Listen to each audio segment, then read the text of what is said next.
We are rolling. Welcome back to Vector Hack number 3, live and direct from Šibenik, Croatia. Today we have a somewhat different conference program than the conference program yesterday. Yesterday was a talk with artists who have worked over perhaps a 50-year history of different sort of electronic and computer graphics, up to people who are still working very currently. And we talked a little bit about people's relationships with technologies and the tools that they used in a somewhat more abstract sense. Today and tomorrow, we're going to talk about the artist's relationship with technology in an extremely concrete sense. Today, we're going to be covering 3 different software platforms that can be used to do oscilloscope and laser graphics, as well as some video synthesis. And tomorrow, we'll be looking at different sorts of hardware approaches to these same sort of things. The program today will be a presentation which we hope will be very interactive. By James Lehman, who is joining us from the United States, of his software Laserboy. We'll take a short break. Then James Ball, who is joining us live in Šibenik from the UK, will be presenting his software Oscirender. We'll take a break. Kevin Kripper of Argentina, however, living in the States, and also joining us here in Šibenik today, will present vector synthesis for Vsynth, which is a platform that he's constructed in Max MSP Jitter. Do we even say Max MSP anymore? Is it just Max Jitter? We'll take a break after Kevin, and then we'll have hopefully a rousing discussion of all of the software presenters today, and I'll try to throw some provocations at them that makes the conversation interesting. For people that are here joining us in Šibenik, James is interested, and also for people joining us online, James is interested in what kind of questions you would have for him about things that you would want to try to do with the software. So he's going to run through some of the possibilities, but this will work really well if people have specific workflows that they're interested in. For people here sitting in the room, if you want to download Laserboy while he's talking, and get it running and follow along, he's very, very, very welcoming of that. There should be an open internet network access point here that just has the name Arsenal, and you can get online that way if any of you brought laptops. Not seeing too many of them coming out right now, but perhaps they will emerge as we go along. And the address that James has provided is laserboy.org/code/laserboy_current.zip. laserboy.org/code/laserboy_current.zip. And that will give you the latest version of his software that you can install and follow along. You should be able to see everything in that code directory that he's going to be showing right now.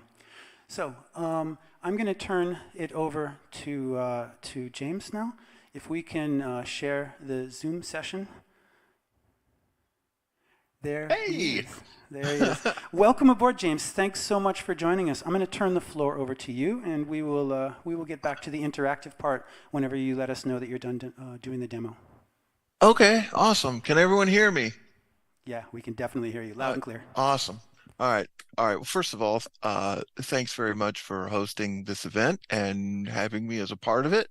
This has been like super inspirational for me. I've been working on Laserboy, believe it or not, for 19 years.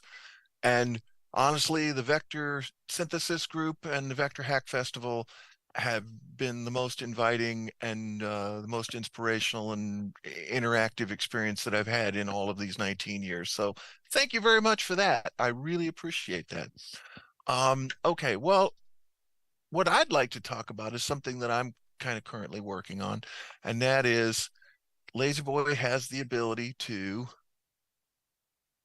read plain ASCII text files and follow instructions that are in these text files to render vector. Okay, and this one, I'll show you real quick what this one does. See, see, anything that begins with text, the keyword text here, these are instructions that Laserboy reads and then it follows these instructions and it renders what you want it to render. So I'm going to go ahead and render this so that you can see what it looks like. And the way we do that is here in Laserboy, we go I to import or input a file.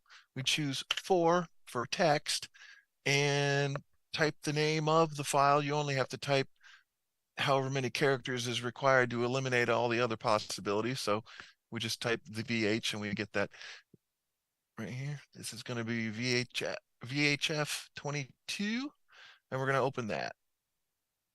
And we want to replace the entire frame set because there was already a frame set loaded into Laserboy, which is the one that by default it comes up every time you open the application.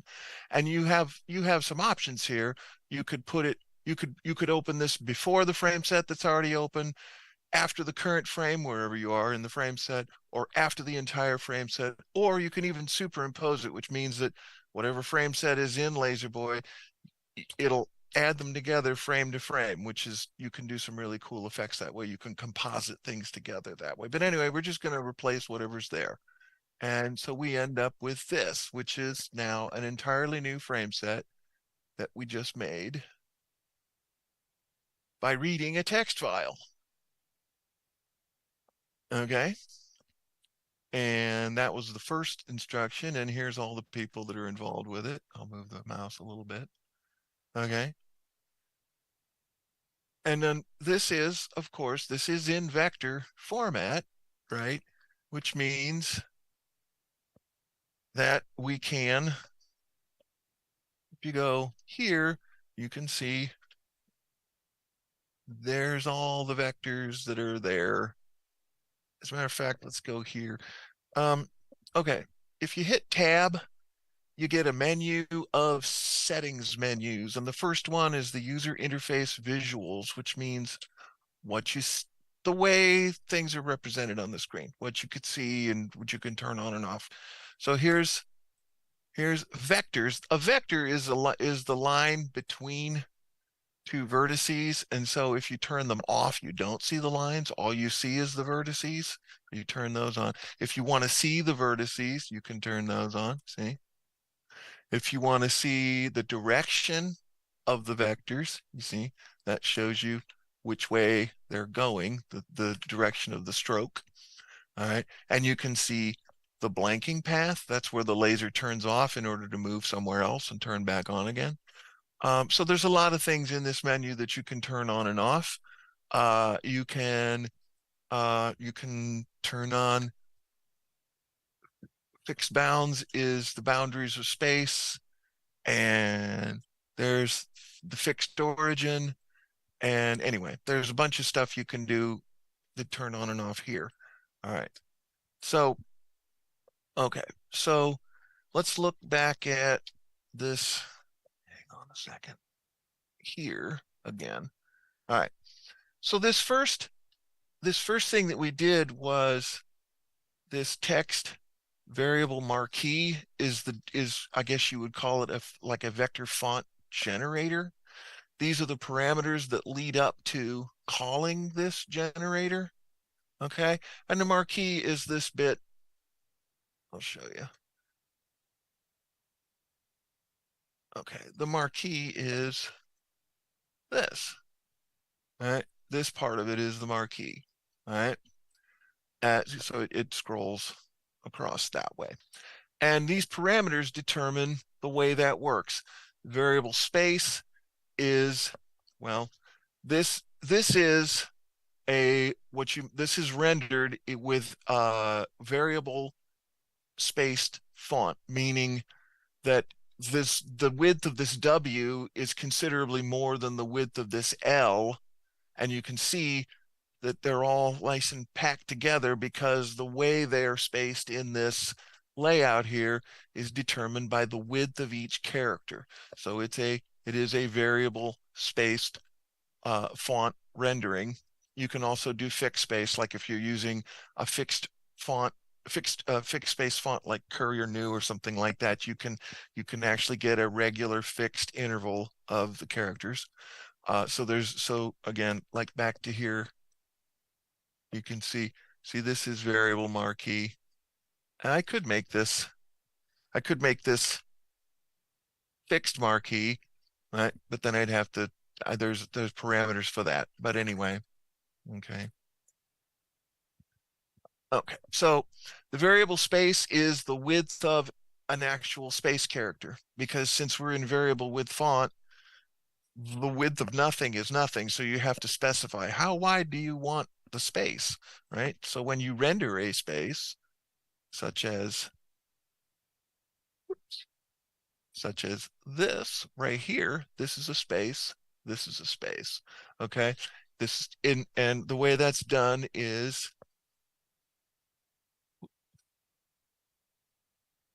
here, 65. Now, what does 65 mean? All right, let me show you what that means. All of these parameters here, well, the variable space, the variable gap, the move per frame, and the span view, these parameters here are in units of the square, the font square. Now, what is a font square? Well, I'll show you what a font square is. A font square, back to here. Okay, let me throw this at you real quick. You can see this. Okay, if we go, here's the Laserboy folder. If we go into the ILD folder and we open fonts, these are the fonts that come with Laserboy. And you'll notice they're ILD files, right? They are vector. So when we rendered this thing in wide vector, we actually used this file right here, wide vector, to do that. So let's go ahead and see what wide vector looks like.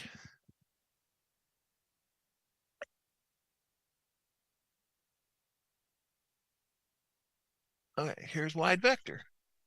See, there's all the glyphs in the wide vector font, and they exist. And you'll notice, okay, there's, okay, this is the origin of space.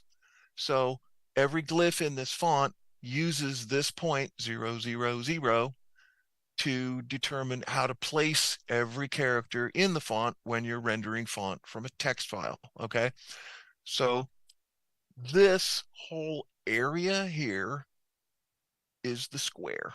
Okay, so back to this concept, when we're looking at this, when I say a variable space is 0.65, that means 65% of that square, that whole square. And here, when we're saying our view span for this marquee thing, it's 10 squares. So basically, what we're looking at here is 10 times this amount of space is what's going to show in our viewing window. When the marquee is scrolling across, we're going to see 10 squares. And the reason it's that way is it sounds really weird and arbitrary, and that's because it is weird and arbitrary. When you open up Laserboy, you can open up Laserboy to show on your screen in a window of any size you want in pixels and width and height. Okay, that has nothing to do with the actual space that these vectors actually exist in, because this is short integer space. Short integer, that's the way older files work. That means that every vertex in this vector image is represented by XYZ coordinates as short integer, 16-bit short integer. So from here to here is 32,000. What is it? 32,300. 32,300. I don't know. It's 32,383, something like that. It's half of 65,535, because that's what short integer space is all about. And so because this is a space that you can only get an approximation for it when you show it on a screen, when you display it in pixels, right? This is actually vectors. When you display it in pixels, it's a rendering of it. It is only the best you can do on a raster display. So everything has to be relative to this space. No matter how big it is, when you render it on your screen, it doesn't matter. So that's why all of these parameters are going to be relative to that square.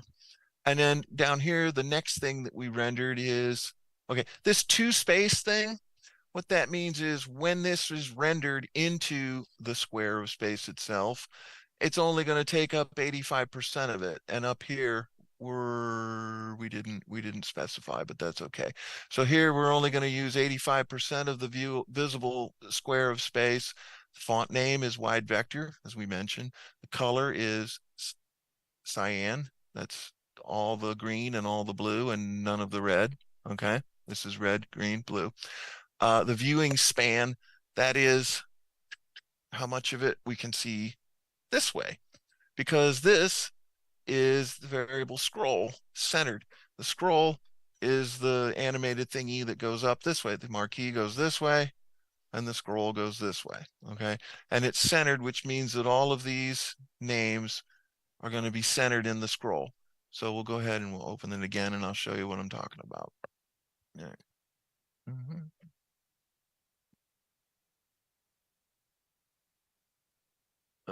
right. There's the marquee.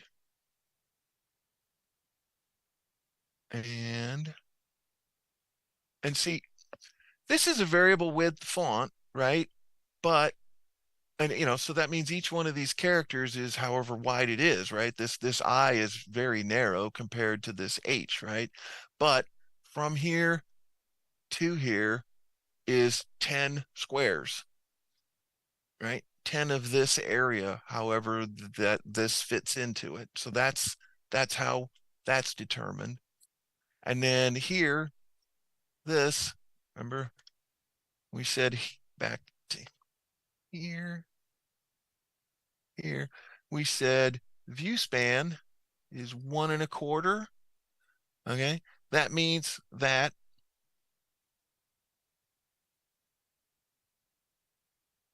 this window, which you can only see if you've got, see how that one just, okay, this is one, all right, this window here, which you can't really see because it's where it crops above and below, is set to 1.25. And since there's a space between all of the names, you can only see one name at a time. Like if we went back in here and we made this view span, let's just say 5, and we render it, and then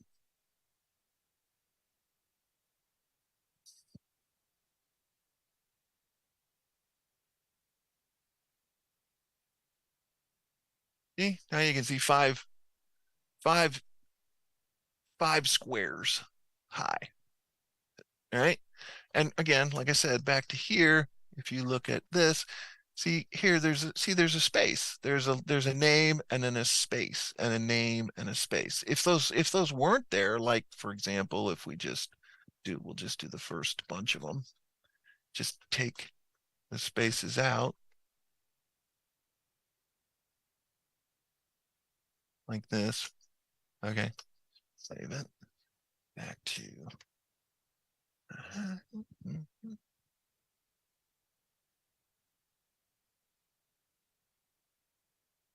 okay. There's with spaces. And then we're almost there.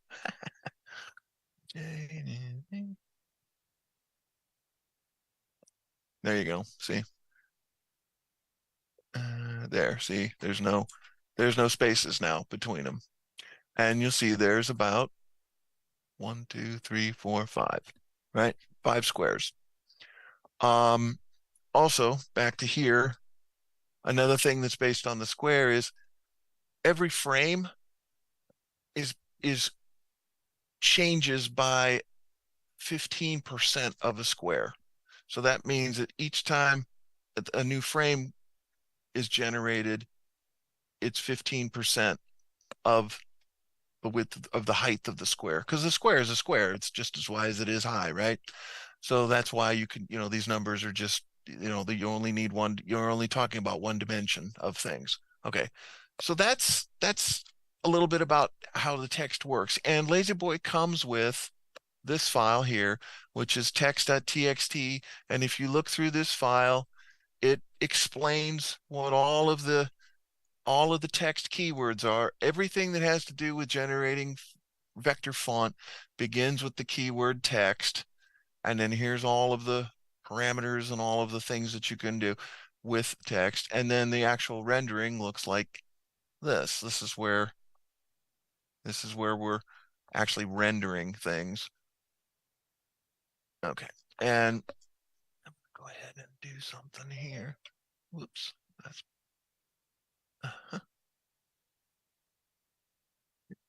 let's just take this out of it for a second because that takes a long time to render. This file right here that comes with Laserboy is renderable, right? Not only is it a set of instructions that tells you how to use the font rendering stuff, but it is also renderable. So we'll go ahead, because it is in the text folder, we'll go ahead and open it.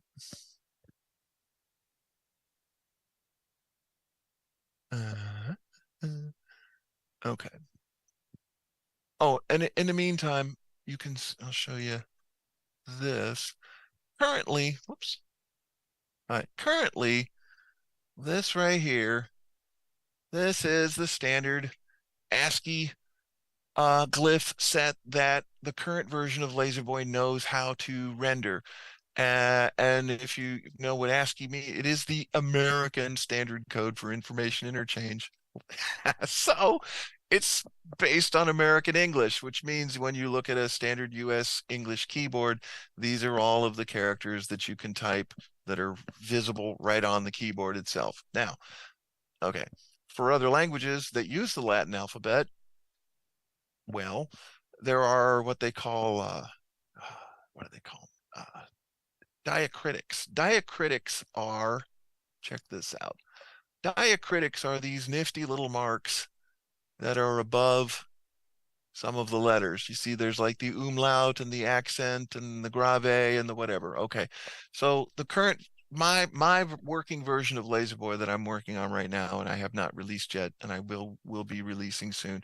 It is able to render all of these as well. So for all of you who want to write text in the Latin alphabet for languages other than English that use diacritics like umlauts and accents and stuff like that, it's coming soon. So, all right, back to here. This is what we just rendered, and it looks like this. I'm going to get rid of that. It's not in the way. Okay. And this is, oh, another thing too, I want to show you. In here, in 3, see this rendered vector line width thing? It's currently set to 2. Let's set it to 1. See, now these are only one. This is whatever's rendered is only 1 pixel in width, so it looks a little crisper. That's about as crisp as you're going to get it in a raster representation of this vector thing, right? So here's well, if you render text.txt, this is what you get as a vector font or vector files set, vector frame set. And see, this right here is a special font. It's called Square, and you'll notice each glyph has these little thingies around it, which means that each one of these glyphs, if you were to measure its width and height, is exactly 1 square. And that's why this font is here, is it's kind of like it gives you an indication of what you're doing. So when you go to render something like this, for example, let's see here, like if I wanted to render this marquee thing, I can do it in, yeah, do it in Square. All right, and we'll go ahead and open that. And wait, there. Okay, in 4. And let's prepend this too, because I don't want to blow away what I've already rendered. So there, now it's at the beginning. And see,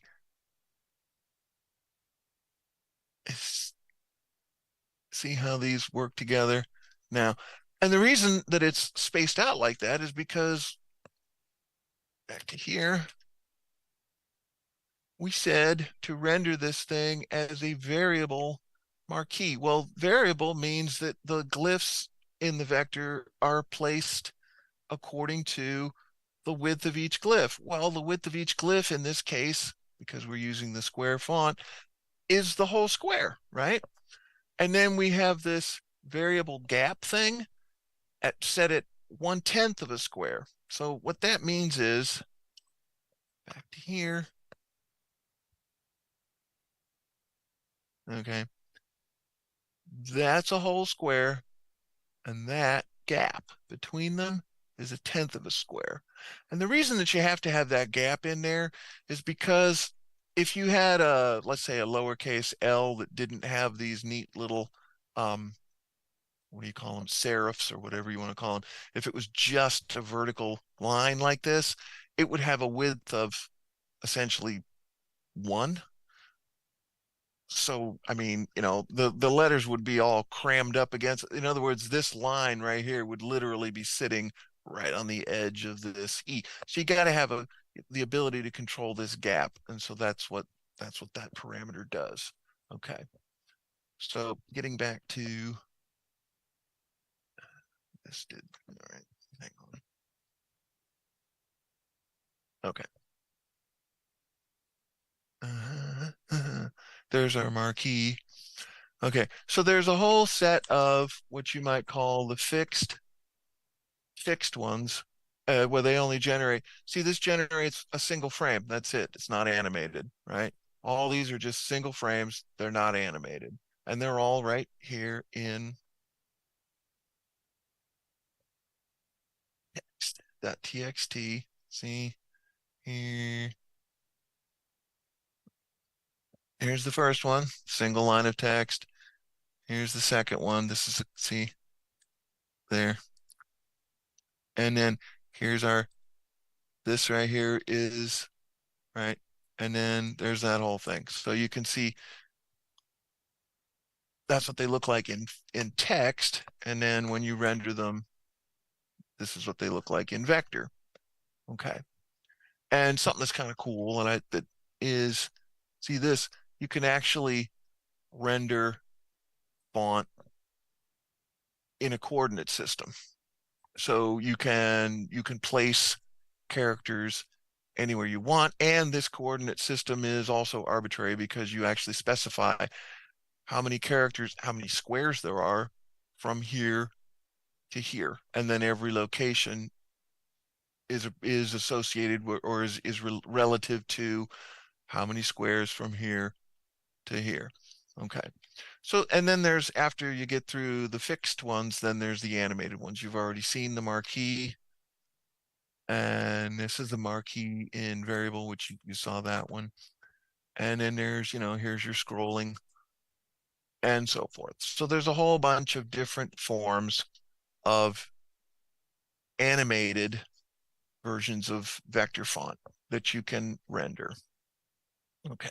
Now, another thing that Laserboy knows how to do, which, by the way, is the same, based on the same functionality, is it knows how to render math. And whoops. Wait a minute here. Okay.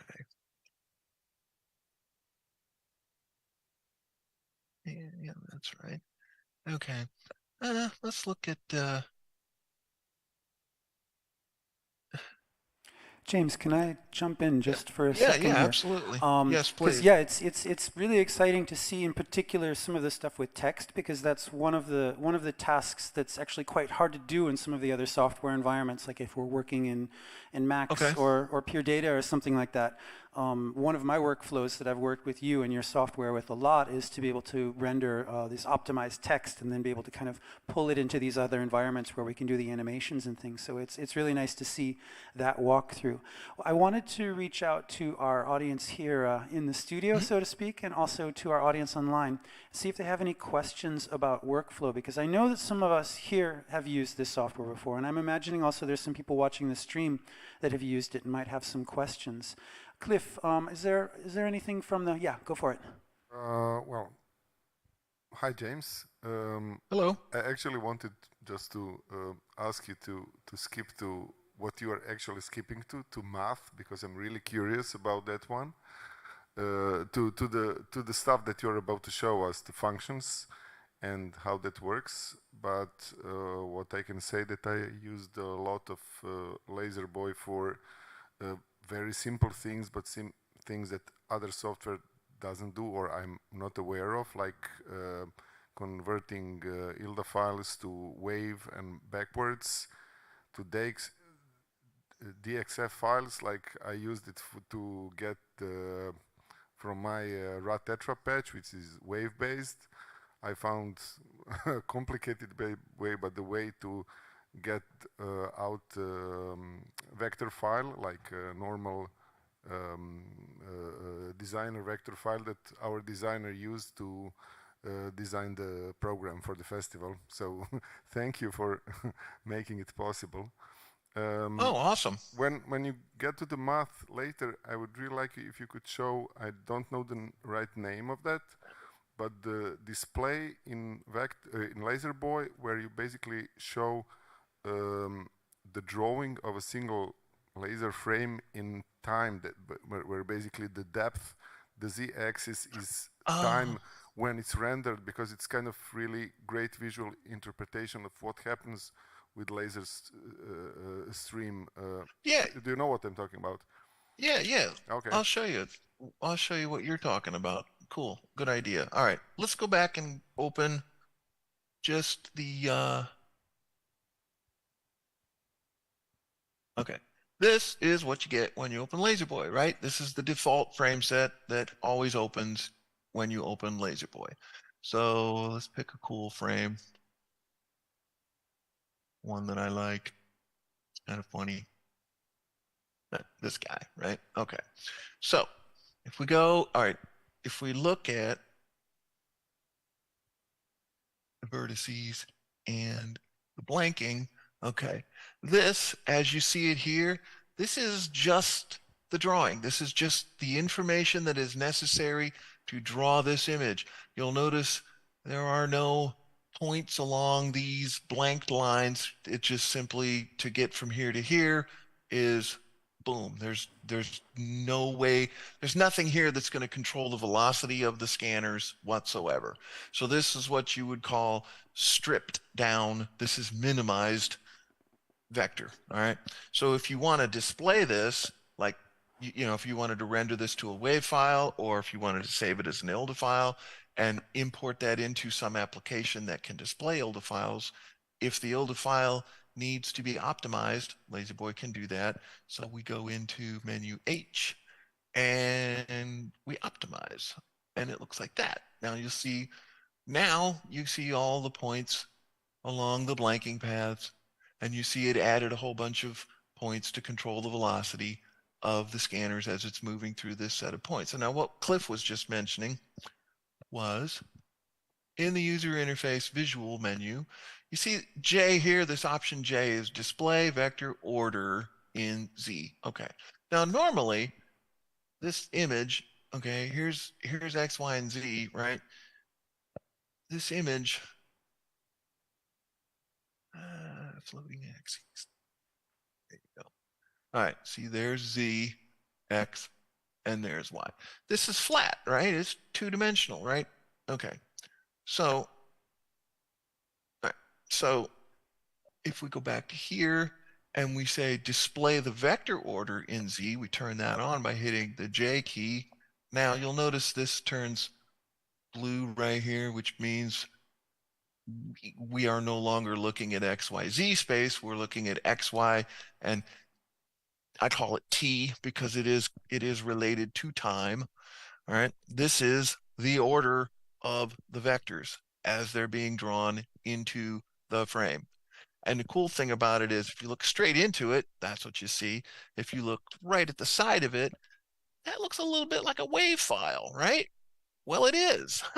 This is the Y signal, okay?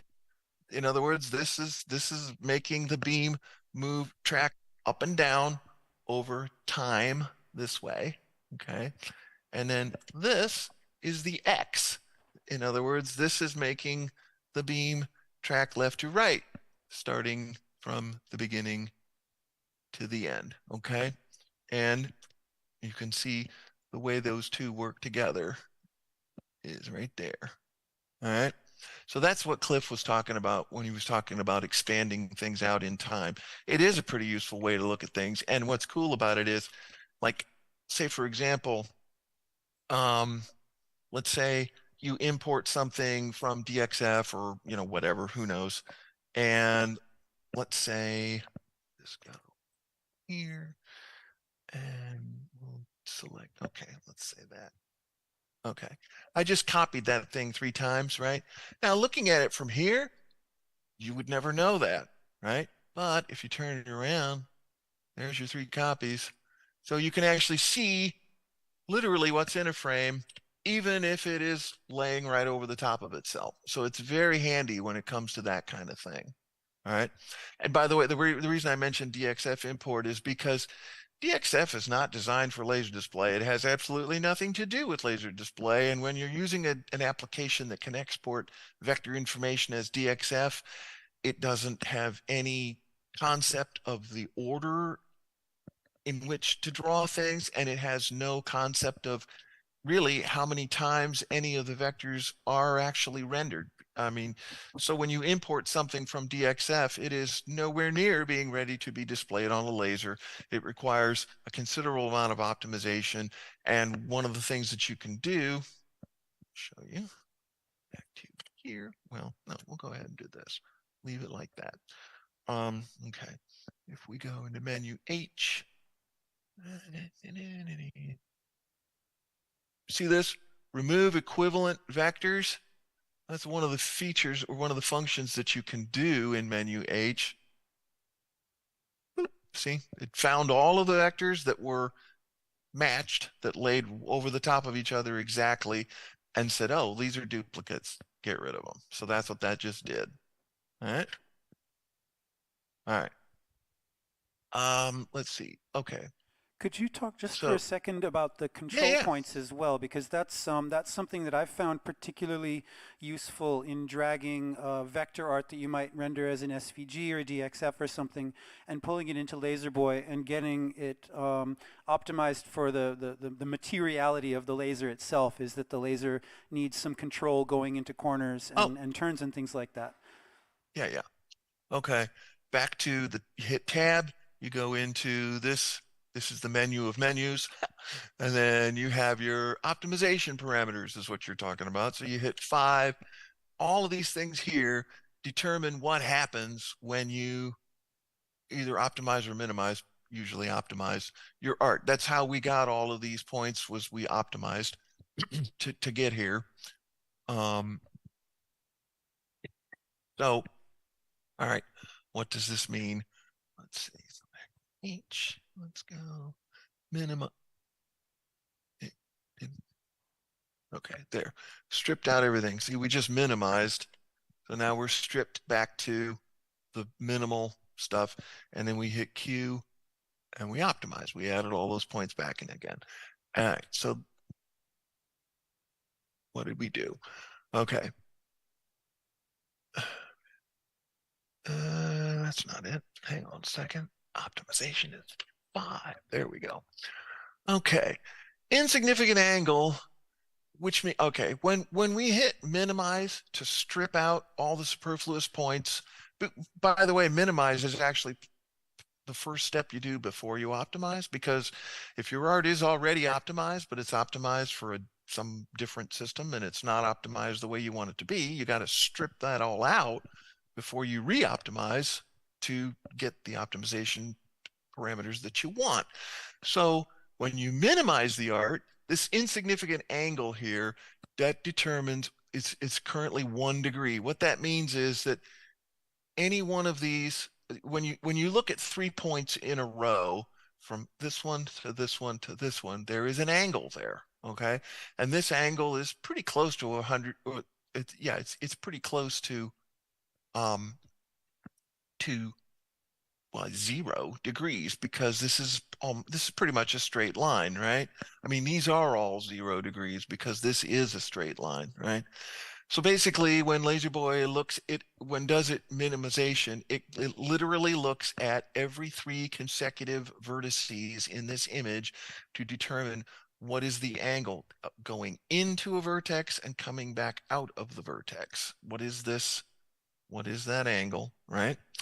And if it's less than or equal to 1 degree, it says that is not there is no angle, and it eliminates that vertex. So all of these vertices along this line being 0, an angle of 0, they're less than 1. So from here to here, it's able to eliminate all of those points without losing any of the image, right? So that's an important factor. You can change that.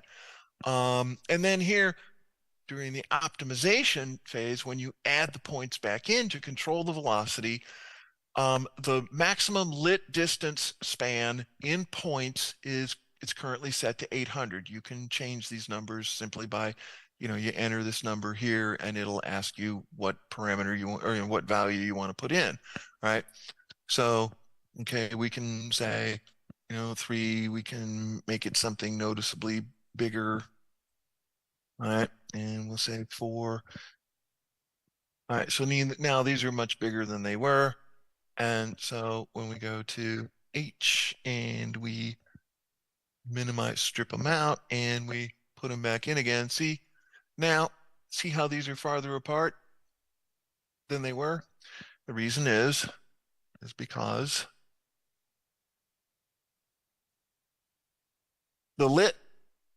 this right here, this distance right here, can be no less than 2,000.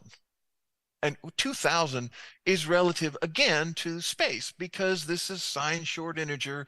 From here to here is 65,535, which is, that's sine short integer coordinates.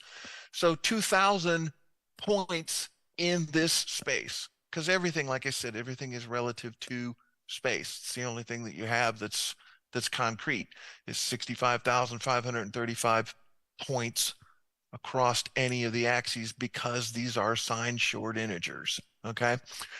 So that's how okay, so and then it's like this dwell, where's dwell? Yeah, okay. Maximum tapered angular dwell in microseconds. It says 333. I'll show you what that means. Let's see, where's our famous frame for dwell? All right, here. This is our frame for testing dwell. All right. So let's go. Let's go.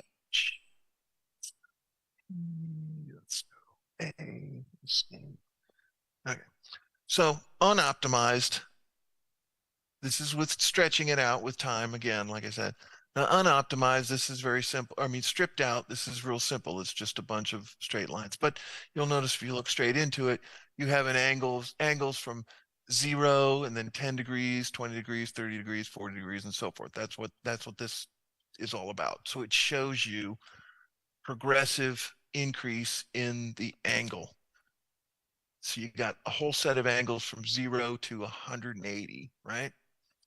And so when you optimize this, where is it? Optimize it. Boom. Now, looking straight into it, it looks about the same. Look at the side of it. You see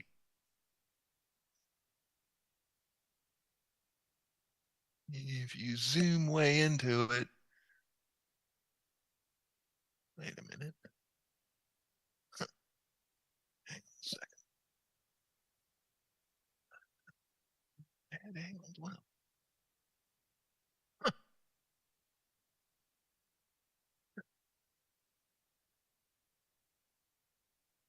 Whoops.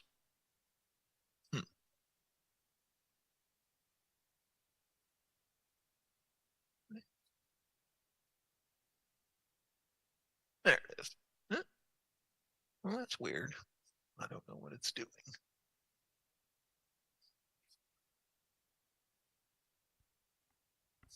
Is it because you set the distancing different? No, it shouldn't be. Uh-uh.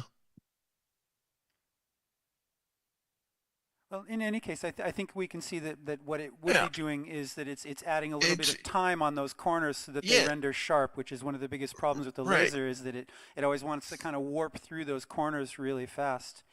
Right. We're running a little bit out of time here. I wanted to see if there were any questions or comments from our audience here in Šibenik, and I'm going to zap over to the YouTube as well. There's some wows and neat and cool comments, so there's definitely people are checking that out. Cliff.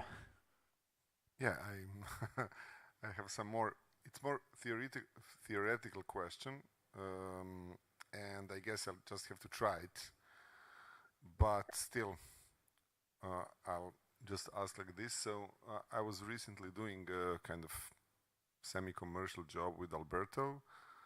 At the end, quite traumatic because we were doing visuals using the Max MSP PD style techniques to get laser graphics, which are of course unoptimized and abstract. And we ended up actually I ended up zooming in some of those shapes without cropping, and then when it worked out in the end, but I realized that the brightness of the laser was kind of went into the air because like half of the movement of Galfos was going like outside of the visible frame of the image, and waves were unoptimized. What I really want to do, and I will report it back to you, I want to pass the master file with wave file through your software to see like what happens if I just click optimize wave. That's the most simple command that I like, export optimize wave, or you use some of the commands you have inside. And I was curious, like what would you like, how could we optimize like kind of abstract wave files that are made just from oscillators. So they're not made by any kind of laser software, and sometimes they behave great, but sometimes they're just full of all the wrong things. Like what would be the kind of the basic things to try out? Like, okay, import wave file, and then what? All right, let me show you real quick. Okay, you can see this is the folder that Laserboy lives in, right? If you go into Wave, see there's a folder here called Unformatted. Currently, there's nothing in there because, you know, it doesn't come with any unformatted wave, doesn't come with any waves, as a matter of fact. But anyway, if you have a wave that came from some other source other than Laserboy, it will not have Laserboy formatting binary markers in it. So it's just a wave. And by the way, it doesn't need to be, 6 channels with XY RGB and whatever. It can just be 2 channels. If it's just X and Y information, that's fine. Put that in here in this folder, okay? And then when you go to open that in Laserboy, you do that by going import, and you choose wave, and you can unformatted wave not made in Laserboy, and you can replace the current frame set with it, and it will bring whatever is in that wave into Laserboy, into the vector viewing space. Some of the parameters that you need to know about there that are important is 6 timing and wave settings. Go into 6 and see this? Number 5, unformatted wave samples per frame is currently 4,800. Now, if your wave file is 48 kilohertz sampling rate, 4,800 would mean that every frame is going to be 1/10 of a second, and it will in fact have 4,800 samples in it, 4,800 vertices in it, right? Because Laserboy has no way to know where the frames begin and end, and quite frankly, when you're dealing with something like an analog synthesizer, there are no frames, right? There is no concept of the beginning and an ending of a frame. It's just continuous signal, right? You got to have some way to chop that up and bring it into Laserboy so that you can see it in some sort of an animated way. And that's, again, you go into tab, then you go into menu 6, and then here you can set unframed wave samples per frame to whatever you want. So if you wanted it to be a 20th of a second, this would be 2,400 or whatever. Of course, that depends upon the sample rate of your wave as well. But once it's imported into Laserboy and you're looking at it in this display area, I mean, it's potentially an ILDA file, it's potentially a wave file, it's potentially a formatted text file. I mean, you can, if you hit O, you can output it as an ILDA file, you can output it as a DXF file, you can output it as a wave file, formatted text.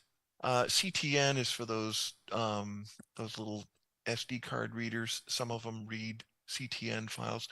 Bitmap file means that it will just literally render whatever's in this frame to a bitmap file that you can open in a image viewer. And WTF has to do with the settings files. So like all of the settings that you see whenever you go into the settings menu, all of these settings get saved in a WTF file, so that the next time you open Laserboy, it reads laserboy.wtf and it loads all your settings back in. So if you've got your own particular happy blend of all of the settings and parameters and junk, that the way you like to run Laserboy, you can save that to a file, and every time you open Laserboy, you'll get it. It'll be familiar to you. Your settings will be restored to whatever they were.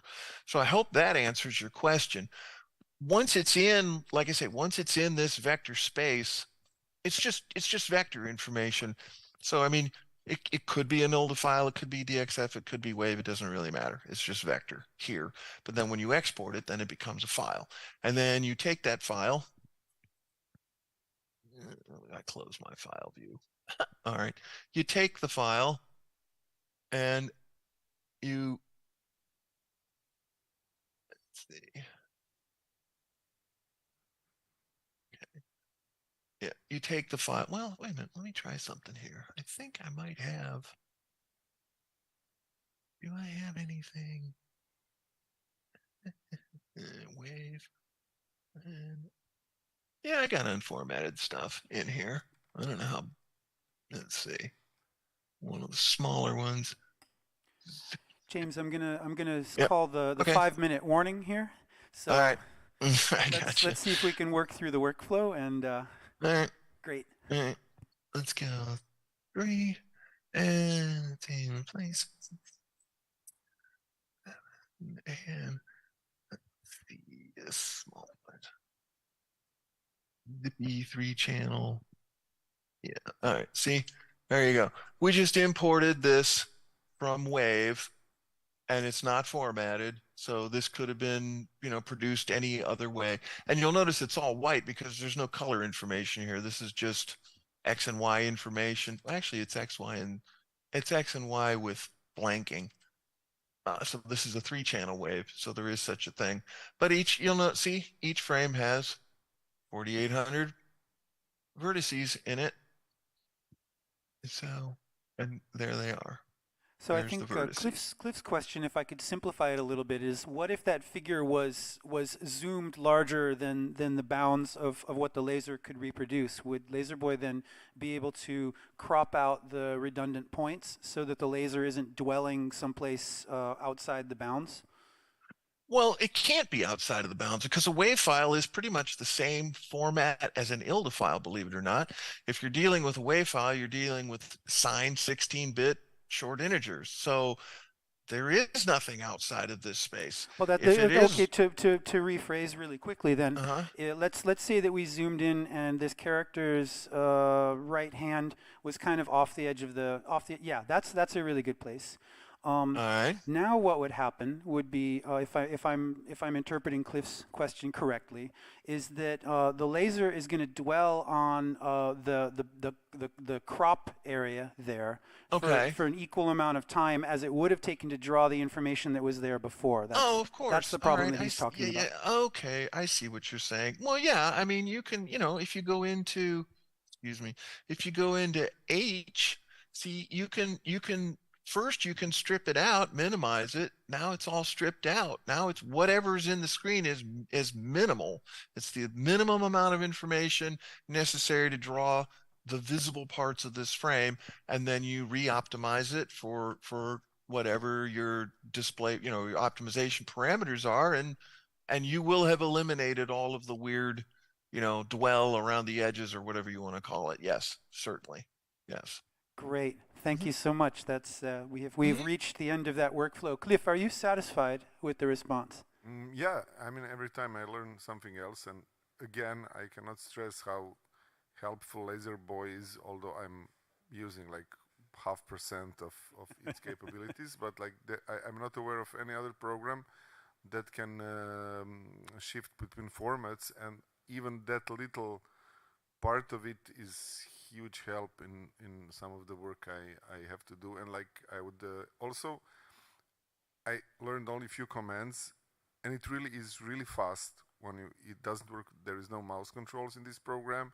It looks really scary at first, but documentation is all in folders. It takes a while to get accustomed to way it's formatted and put together, but it's everything is in there. And I guess the biggest problem with Laserboy is that it's so it has to lots of parts of this program has to do like with how laser works, and like that part, like most of the commands are not designer commands, they're commands to optimize the signal for the laser. And as I don't understand how really it works, like it's hard to so part of the knowledge that's missing actually doesn't have to do with Laserboy, but with lasers in general for me. Just before we close James out, I wanted to bring out a couple of things that came up in the YouTube chat. Okay. One user was asking how performant the software is, to which I replied in the chat that actually it's not really a real-time software in that sense. Uh-uh. It's a tool that James uses to render basically audio files or ILDA files that can then be played back, or as many of us do, bring them into other environments where we interact with them in a real-time way. The other Right. question was from Clocktronics, who had a very specific question. How does Laserboy store where the beginning of the frame is in wave format? If we can conquer that question Ah, in about a minute, then we'll be great.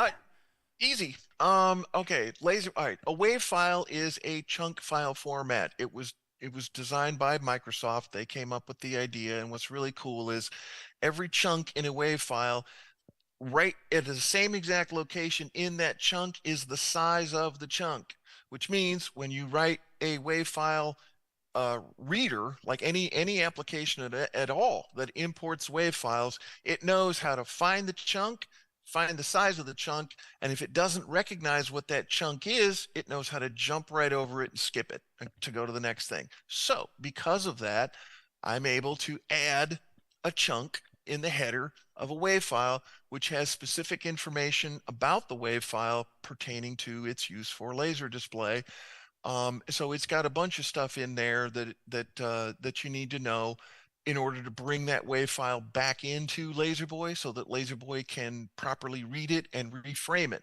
And the way to answer his question specifically, the way it knows where the beginnings and the endings of the frames are is the color channels are red, green, and blue. They are only 8 bits each, right? You got a byte for red, a byte for green, a byte for blue.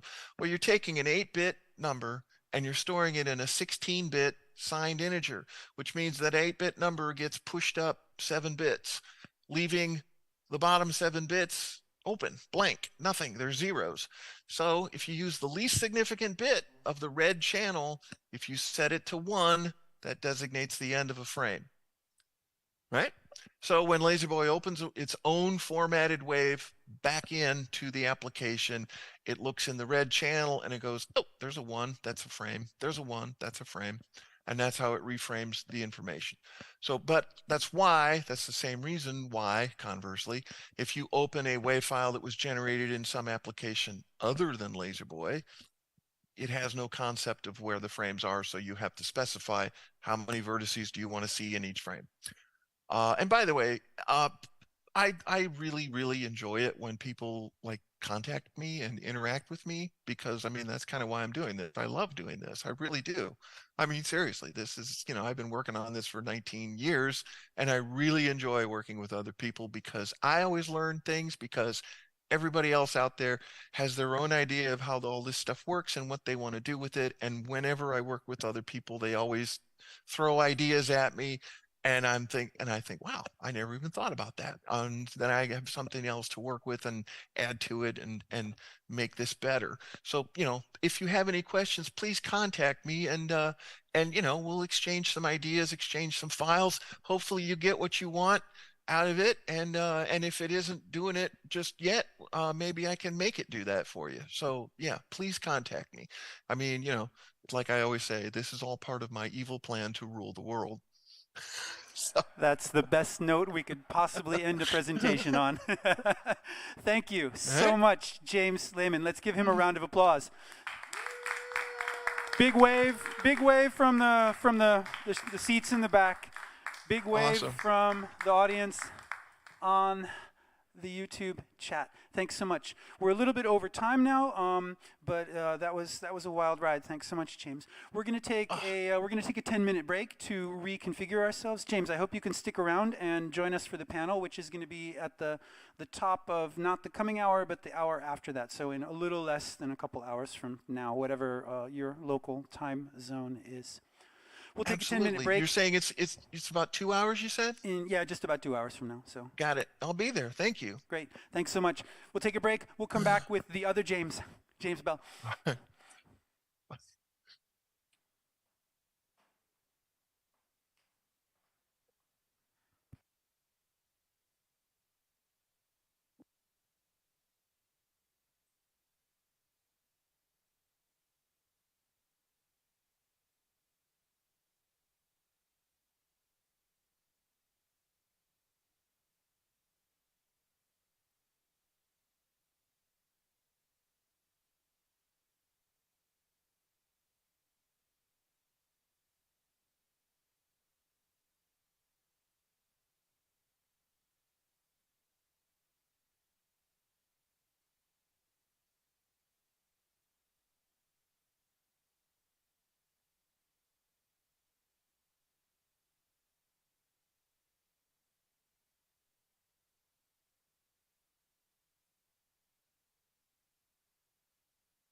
Welcome back to Vector Hack 3 in Šibenik, Croatia.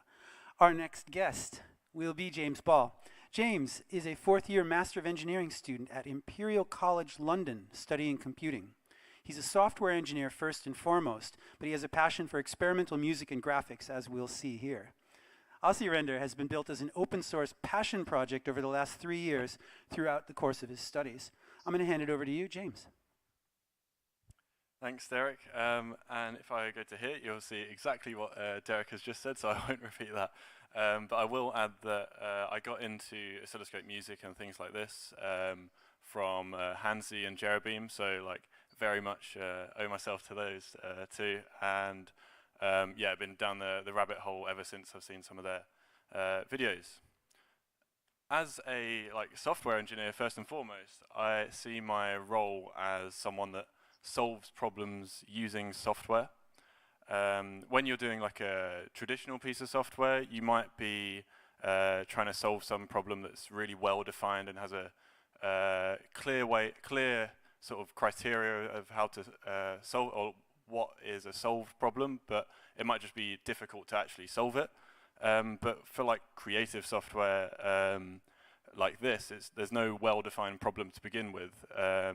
And there's certainly no obvious solution to that. So I guess my goal with this is trying to figure out something that is a solution to that sort of thing. And there are a few things I can start looking at, similar to what Laserboy is doing, except to a lesser degree, of optimizing the drawing path and stuff like that, making sure it's not jumping or jumping as few times as it needs to, or rendering loads of vertices, because that's always better, right?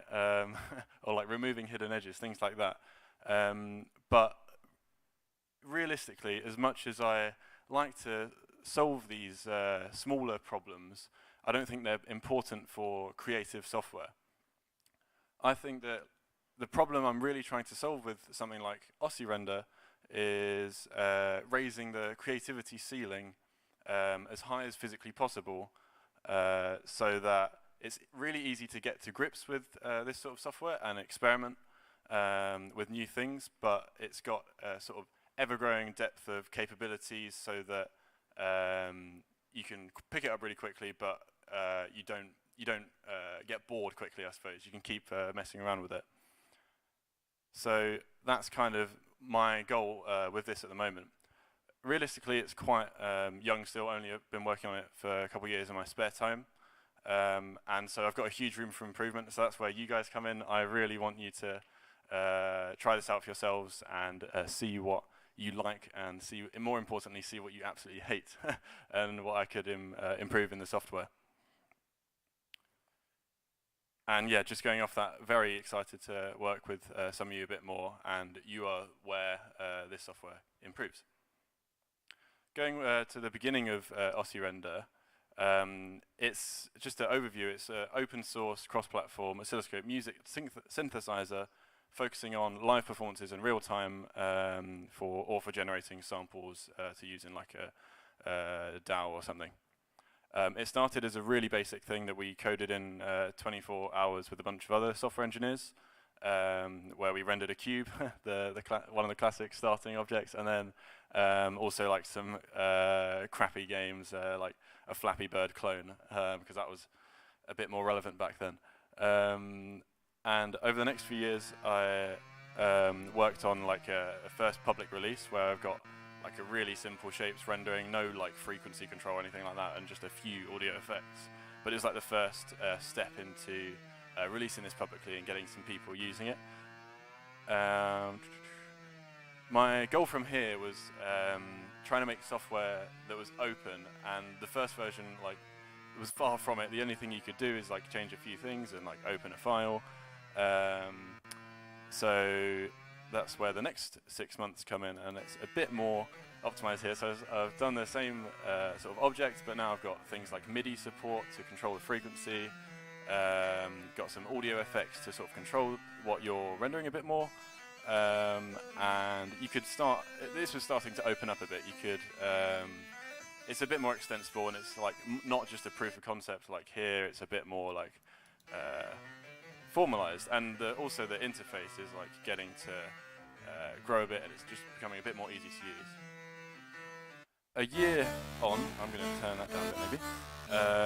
There was a lot of changes, and again, like MIDI control and things like this, but also support for a bit more like complicated shapes and stuff like that. You can see here with the like the Daft Punk helmets rotating around, you've got like the hidden edges being hidden, and we've done that not just with brightness, but actually with like an X, Y, and like skipping over to skipping away from any edges that should be hidden. And I started getting a lot more like artists at this point, starting to use the software, which was really, really fueling the development. And there's like a few quality of life things I had added, like for example, being able to like reset the position that I've like translated the image, or the rotation, just like some simple things that like make it a lot more easy to use in a live performance. And then over the last 6 months, I've added a few more things, but just really like cleaned things up again, just going on from that last bit. You can now like animate certain things. That's why I've got this like moving image rather than just like a simple like rotating objects like I had in that previous slide. And I'm also going into some more advanced audio effects. Like this one is, I've called it like 3D perspective, but all it really is just treating the image as its own 3D object that sort of rotates around in 3D space. And I'll go into that more in the demo. I also am going to spend some time just quickly honouring some of the people that have used this, as they've done way more impressive stuff than I have, which I honestly think is the way it should be. So, yeah, one great example is Laserjam. They've been doing a few different things, like working with Connect and also projecting things with laser on a big like radome satellite dish, which is like really awesome. And yeah, there's a few photos of that there. And also a great shout out to Javier Plano, who has been one of the main artists I've worked with to shape where it currently is and like provide so much feedback, and that is like really the most valuable thing for me. One final thing is this quick video. I'll explain a bit who it is and why he's so valuable afterwards, but let's just play that now.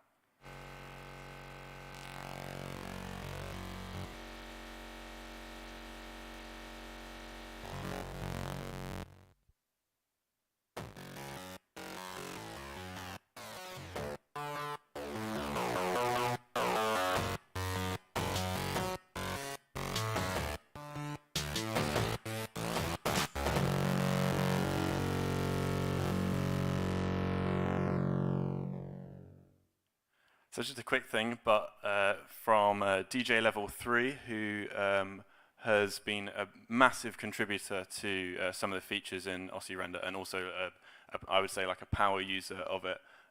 Done certainly more impressive things than I have with it, which is really great. And yeah, not just used it, but also added features to it. And that's just, I guess, a quick segue into why I like doing this sort of thing, and I really like working with other people, not just to help me improve the software, but also to improve it themselves. And I think it's the sort of thing that can be open to any skill level, even if you've never programmed before. I'm like very happy to work with you and like try and get you to understand how certain things work with the software. So if anyone is interested in that, just reach out, and I'll be happy to help you with that. With that, let's do a demo of starting a new project in Oscirender and then doing like a basic but quite cool looking audio effect on some text. So let's go to that, and I'm going to turn the oscilloscope on here.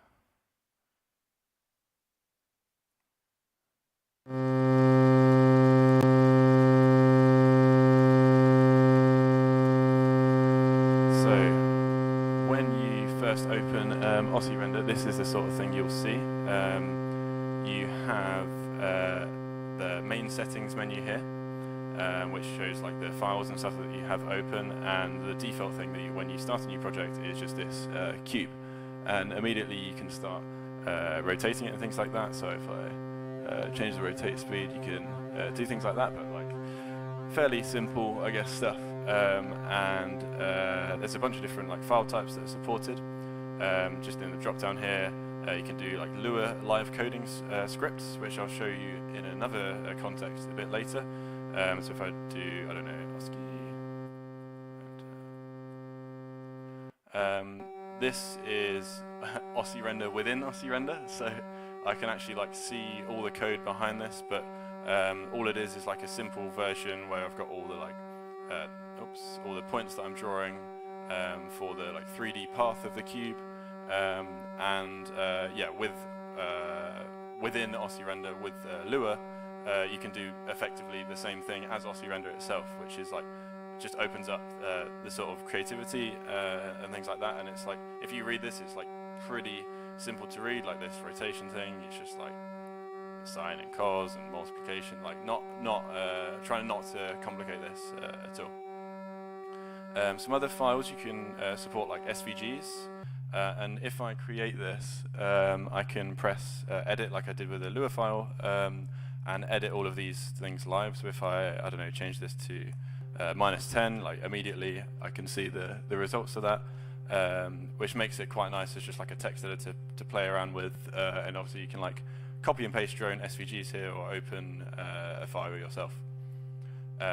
Same with text files. Let's create a new one there. I can just edit this and type whatever, so I can type like vector hack, something like that. And of course I can change the fonts and stuff like that, so I can like phase through all of these. And this one is pretty outrageous, but I quite like it. And yeah, I'm going to show you some of these audio effects as well, particularly to do some interesting things with text. So just some of the more basic ones on the side. So there's things like vector cancelling, which is pretty weird in how it works, but basically every certain number of samples that it draws, it inverts the sample and then goes back to normal. So it's constantly like the default value is like flipping back and forth every single sample, which kind of cancels out the audio when it's every other one. So if I do it very close to here, it's almost silent because it's sort of the sine waves like cancelling out. But if I go like here, then you kind of get this weird, I guess, I don't know, like central effect, and it inverts it a bit. But if I go the other way, I get the same in the other direction. Same with like some simple effects like bit crushing, or like wobbling the image a bit by playing a similar sine wave at the same, like similar frequency, making it averaged out, like going to nothing, or some like shifts in certain directions. But going on to a bit more interesting ones, which I alluded to earlier, I saw the work of like Anthony Elliott on a vector synthesis group, and his rotator module in particular was really interesting to me. I really like the idea of just treating the image as a 3D object, and like some of the stuff he's done with that. Not that it hasn't been done like before, but just that was the thing that really I thought was like very cool, and I wanted to implement something similar in Oscirender. So if I enable the 3D perspective, you won't see any different to begin with, because even though it's been treated as a 3D image now, it's still in like the same position as it was before. But if I start to rotate some of these things, you can immediately see that it's now 3D, right? So I can like rotate these and all the rest of it.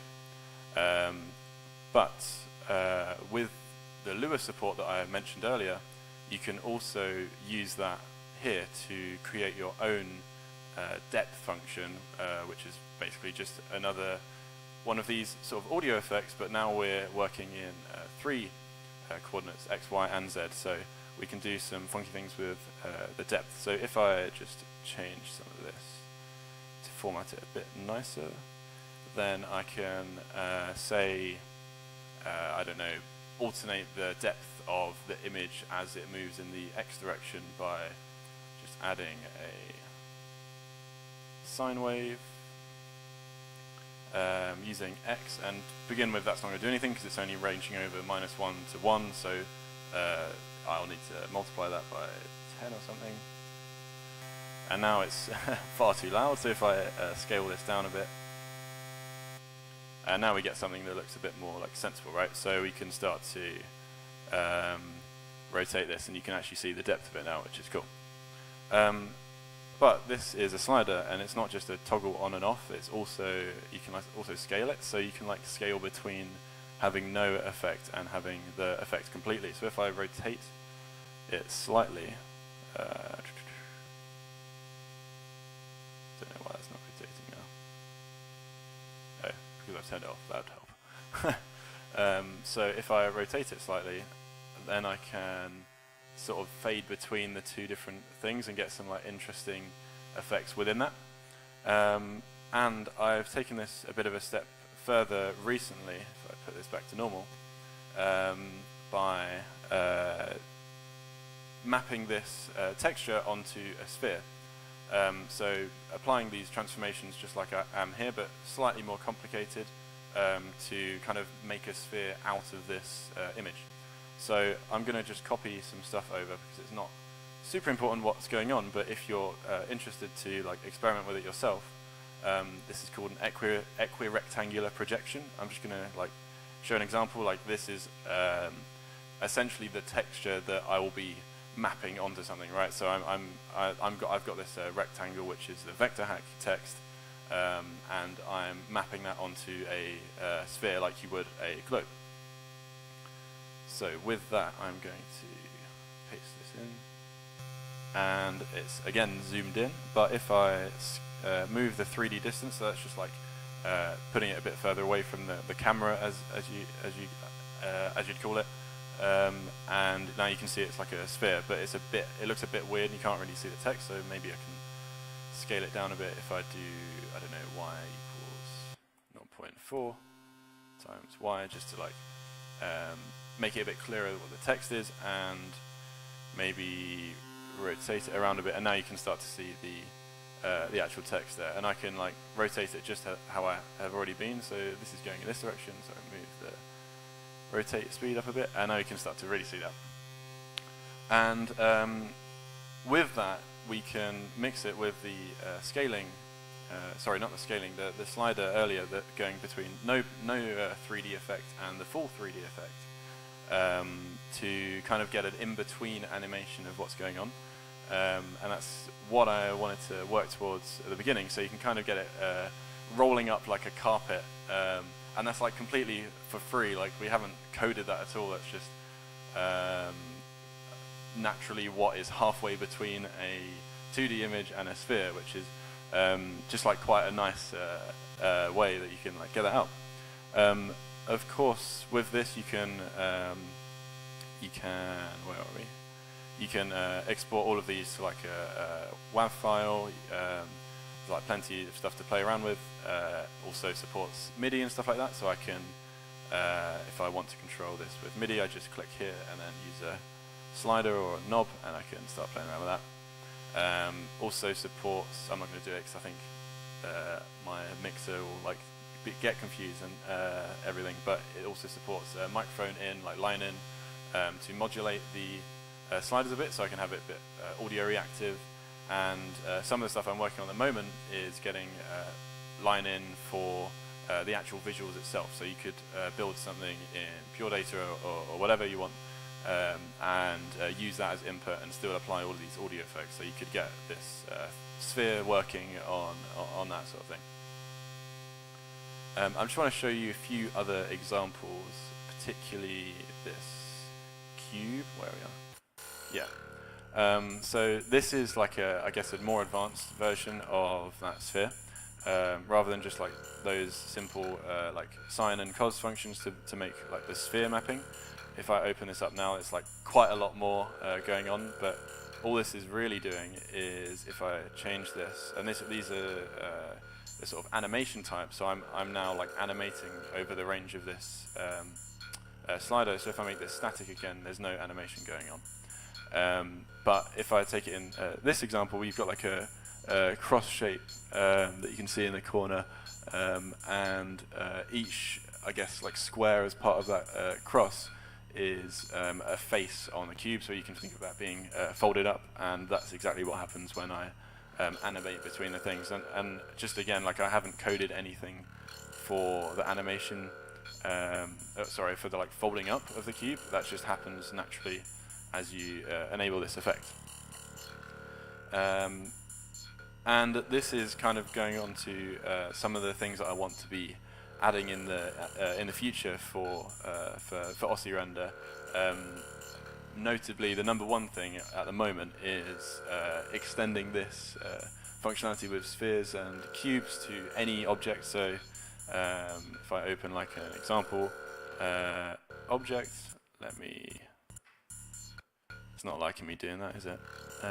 If I go to like this is going to wrap it up onto a cube as well. So I'm going to, there we go, disable this.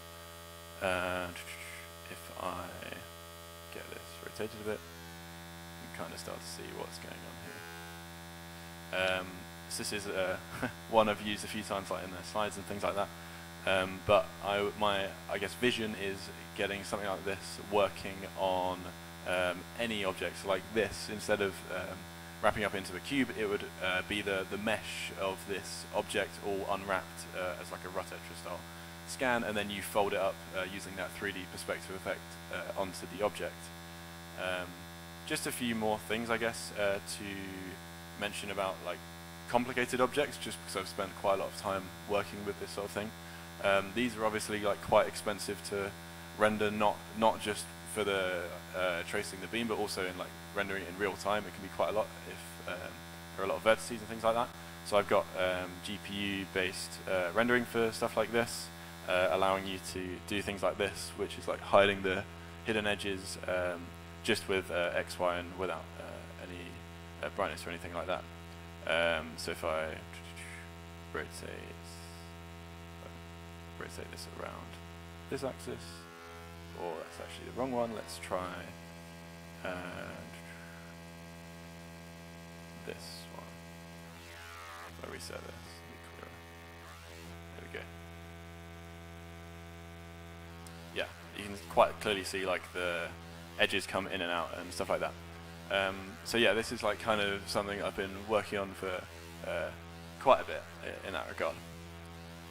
Some other things I'd love to add in the future are support for line-in, as I've already said, but also things like jack support, to not just get proper line-in, but also like lots of channels output, and ILDA support with laser projectors, and supporting this with multiple colors and stuff like that, not just X, Y. And on top of some of the stuff that I mentioned about mapping textures onto 3D objects, it would be great to get some sort of like realistic lighting and things like that in there. I come from a bit more of like a computer graphics background, so I'm quite interested in like emulating raster graphics with vector graphics, but not by scanning, just like by drawing the lines completely. So if I have something that's like that cube, if I open the cube again, then if I disable this and just go from here, I could, for example, make certain parts of this brighter by drawing them slower, and I could completely skip parts that aren't illuminated at all, and have some sort of light source that on the 3D cube, so that when you wrap it up into a cube, it actually looks illuminated from some light source. But all to say that I am very interested in like the computer graphics side of this in particular. Also, in general, I'm looking for many more ways to open this up to other software. I've spoken to quite a few people here about maybe integrating this with things like Macs. I've also tried and failed to integrate this with Pure Data, so if there's any experts around there, I would be very much appreciated with things like that.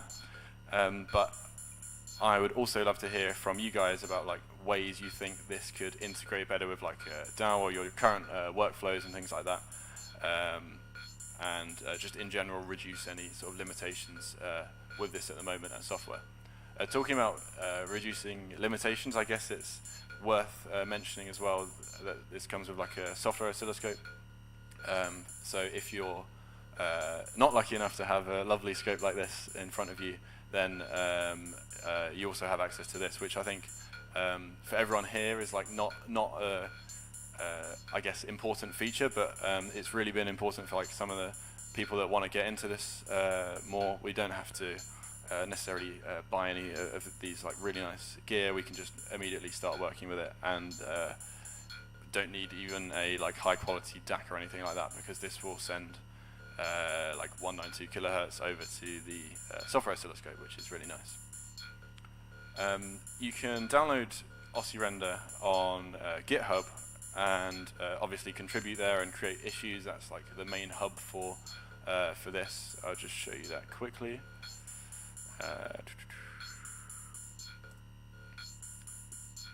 There we are.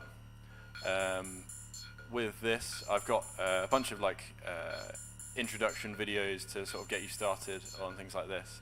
And also, if you click on releases here, you'll see that it supports Windows, Mac, and Linux. So none of you should have any problems with running it, unless you're on Linux, and then it's a bit unstable. But we do what we can.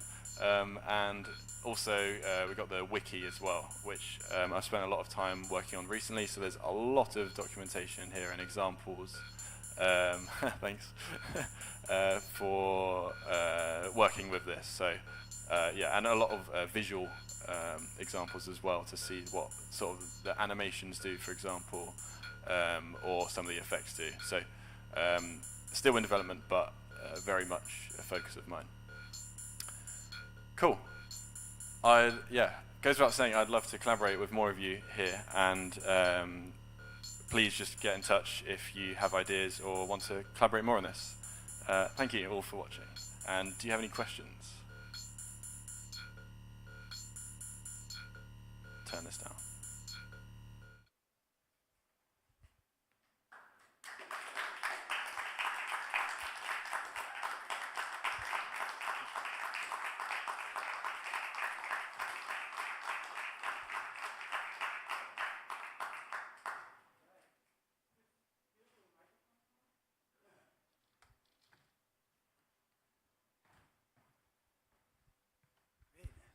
Thanks so much, James. I had two really quick questions, or thoughts at least, which had to do with integrating it with other things.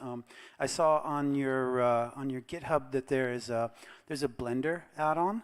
If you could say a couple of words about that, and then a speculation about how difficult it would be to make PD modules or PD objects out of some of these functions, because I would be excited.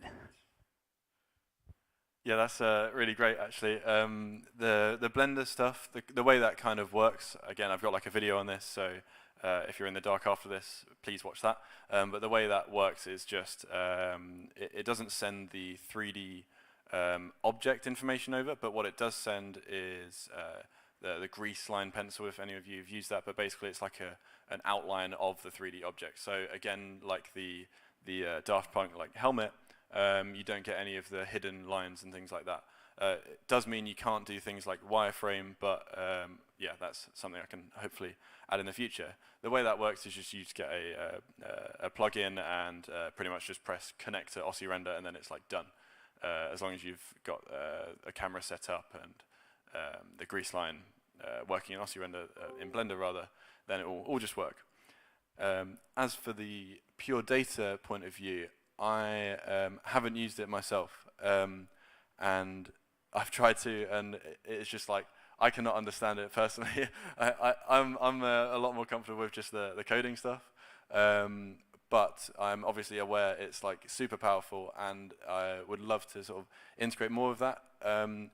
The way I understand you can do stuff like this is by exporting like a WAV file and like using that as an input or something like that in pure data, which like absolutely you can do by just like either pressing start recording and then stop it, or you can record it for like a fixed number of seconds and then import that into pure data. There's also some work by DJ Level 3, which I mentioned earlier, who contributed to Oscirender. He's made some of his own like wave shapers and stuff like that. And so he's made like a workflow where he'll export like it for a fixed amount of time or a fixed frequency, and then put that into his own wave shaper and like mess around with it and like do some sort of like trace effects and things like that. But yeah, basically my answer is I'd love to see your workflow and how it works currently, to see if I can improve that anymore. Great, thanks. Like when I look at each one of those kind of function blocks that you've got there, they're very neat and modular, and they're parameterized, and each one of them could become their own kind of pure data object that you could even address with other audio signals for control parameters, and then your mind just goes right. So, Cliff, is there anything that we should pay attention to from the YouTube? I know the DJ Level 3 has been hanging around there and sending you big fist pumps, and he mentioned that he was working on some Lua stuff as well, which is another really exciting part about this, is this ability to do live coding, because there's some people that really that's their chosen environment, right? Cliff, is there anything I missed in the YouTube? No, I don't think so. DJ Level 3 is helping us out, answering to some. He's in contact with James as we speak. I'm curious about one thing, like rotation speed, because speaking of rod tetra and vobulators, actually the S curve is rotation on one of the axes in really high speed that actually matches the. Can you hide the left and right frequency? So I'm curious if you can like rotate, if you whatever is opened, like in the same frequency as.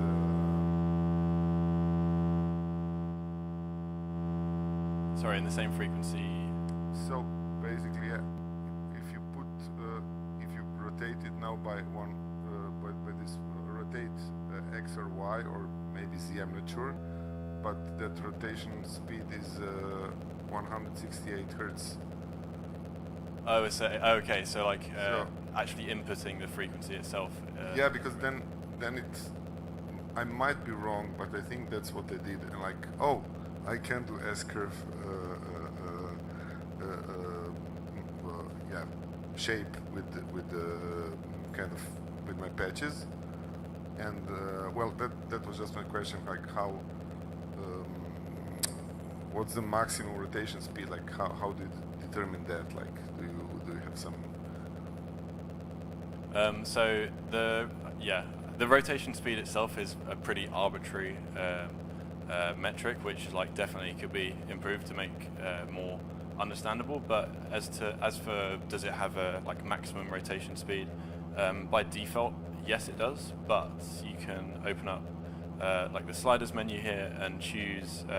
Oh yeah, that okay, minimum and maximum. Yeah, so okay. you can choose like rotate speed 3D and like put this to, I don't know, 1,000. I don't know if this will break, but.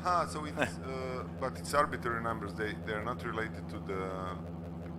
I think in general it would help if if that's 1,000 or 100 would be percentage of left-right frequency.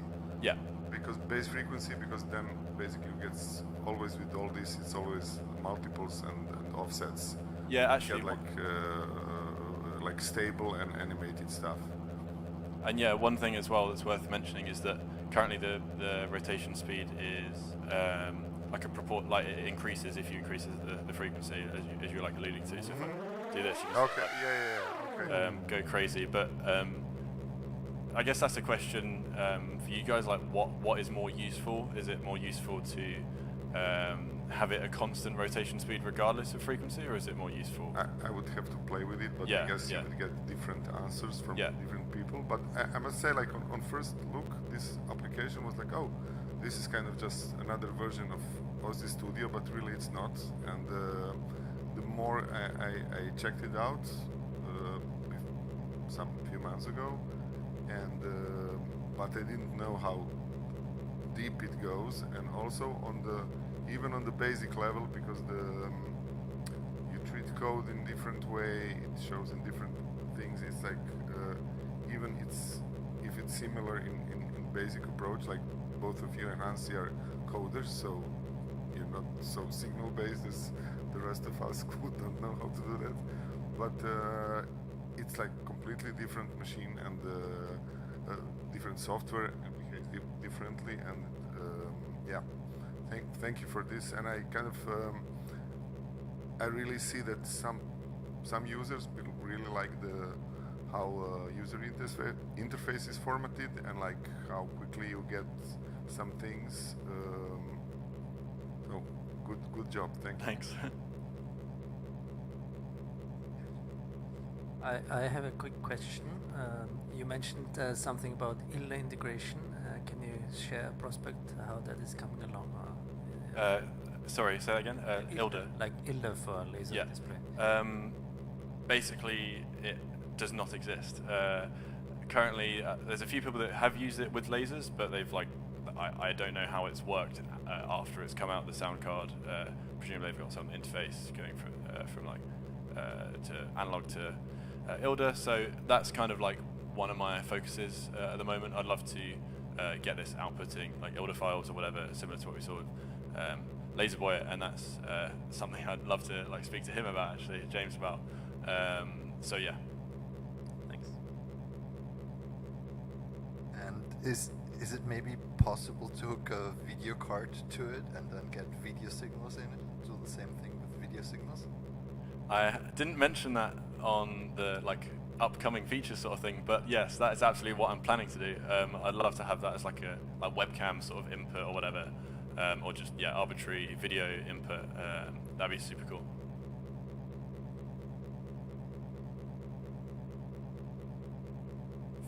For the video input, is it that then it would be kind of a scan process thing that you would map onto the vector lines? Yeah, exactly. Something with scan processing, and I'm not sure. Please point me in the direction of this if it has been done. I'm not sure if stuff's been done with any success with only using XY to kind of like emulate brightness by changing the speed at which you're drawing the image and things like that. That'd be quite cool to like experiment with. Otherwise, like that with brightness and things like that, and then messing around like mapping it onto spheres or whatever you want to do. Yeah. I think there's a couple of limitations, which is of course the bandwidth limitation. You can only draw things so fast. When I do software scan processing using audio signals, then you need like 192 kilohertz sampling rate to get what are the numbers? I get 25 frames a second at only about 120 lines worth of stuff. So you need to kind of be able to arbitrarily scan within the frame buffer and not try to reproduce every single pixel.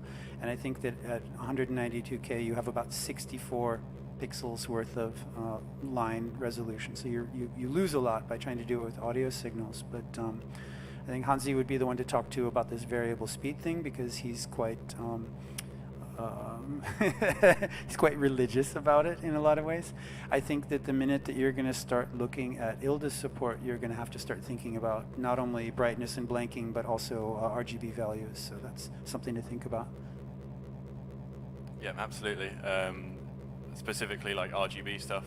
I've got like very basic support for multi-channels. Like all you can do at the moment is control. If you're connected to like a multi-channel thing, all you can do is control like the DC value of that thing. It might just be helpful if you need like full brightness or whatever. But yeah, going to that and like controlling it more with actual functions and things like that would be very cool. Especially if with Lua I can just if I open up do I have one open? No. If I go to a Lua file. Name it because I've already got something called that. Then currently I'm returning this function here, which returns 2 things, but yeah, extending that to return like multiple things for many channels would be super cool. Yeah, I see the other thing that brightness control is going to help you with a lot is making that horrible little spot in the middle of the scope that burns out the phosphor. So, do we have one last question from the audience or from the YouTube?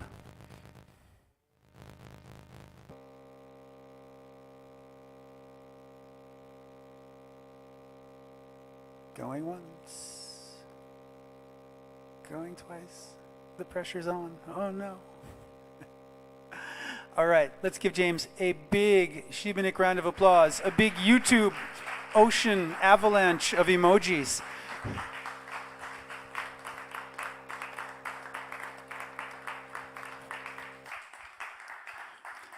It is now 5 o'clock p.m. Shibanic time. We are going to take a 15-minute break. We are going to come back with Kevin. He's going to be set up somewhere here.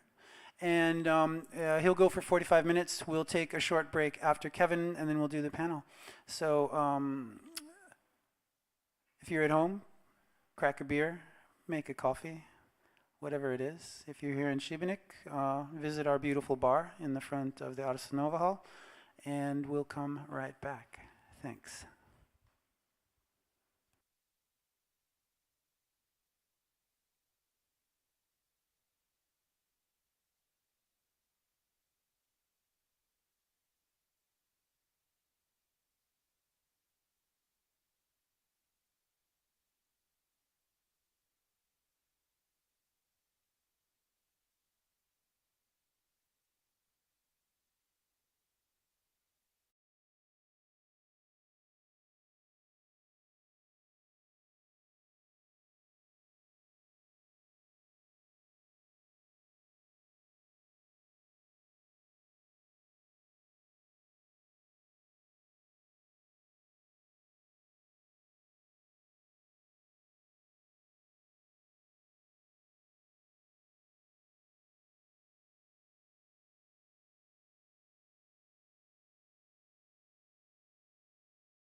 Welcome back.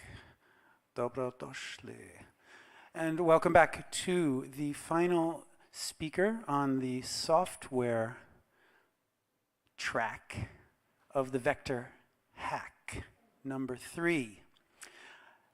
Kevin Kripper de Buenos Aires is a generative artist whose work addresses a wide variety of topics, technologies, and aesthetics. Some of these works have been exhibited and awarded at both art and science festivals.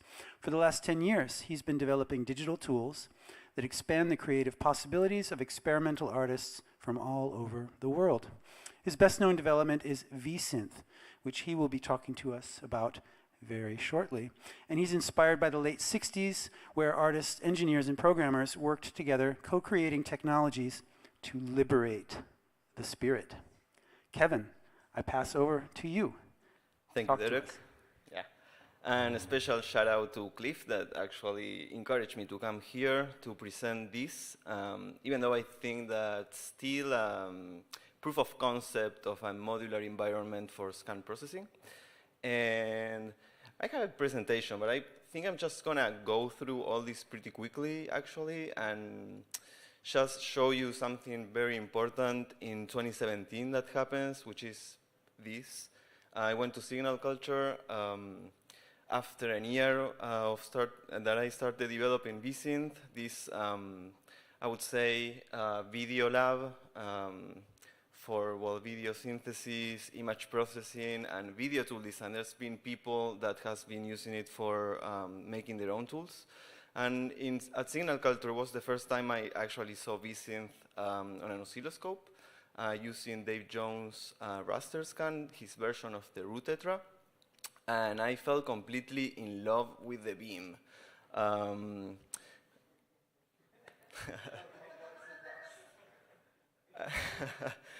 And well, then I came back to Argentina, and well, some of my friends are also very involved with video synthesis and vector synthesis.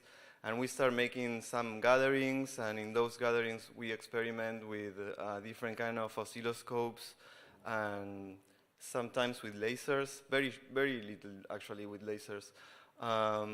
This is one of my first experiments making patches specifically for the scopes. This is using actually Javier Plano's alignment scope, which has this beautiful P7 beam, which again, fell completely in love with this, with the persistence after doing so much video feedback in general. Seeing actual persistence was beautiful. Then this is another early experiment, mostly inspired by Jerowin Fenderson's patches. This is my version of the mushrooms, you know, like the flower and some butterflies. This is some years ago. And I went complete full hardcore mode into this research when I moved last year to the US. I started getting my own scopes. I started opening them, cleaning them, fixing them if I could, right? Like maybe just changing a bulb or replacing some caps. I did a little bit of 3D printing to get the hood and make some good shots.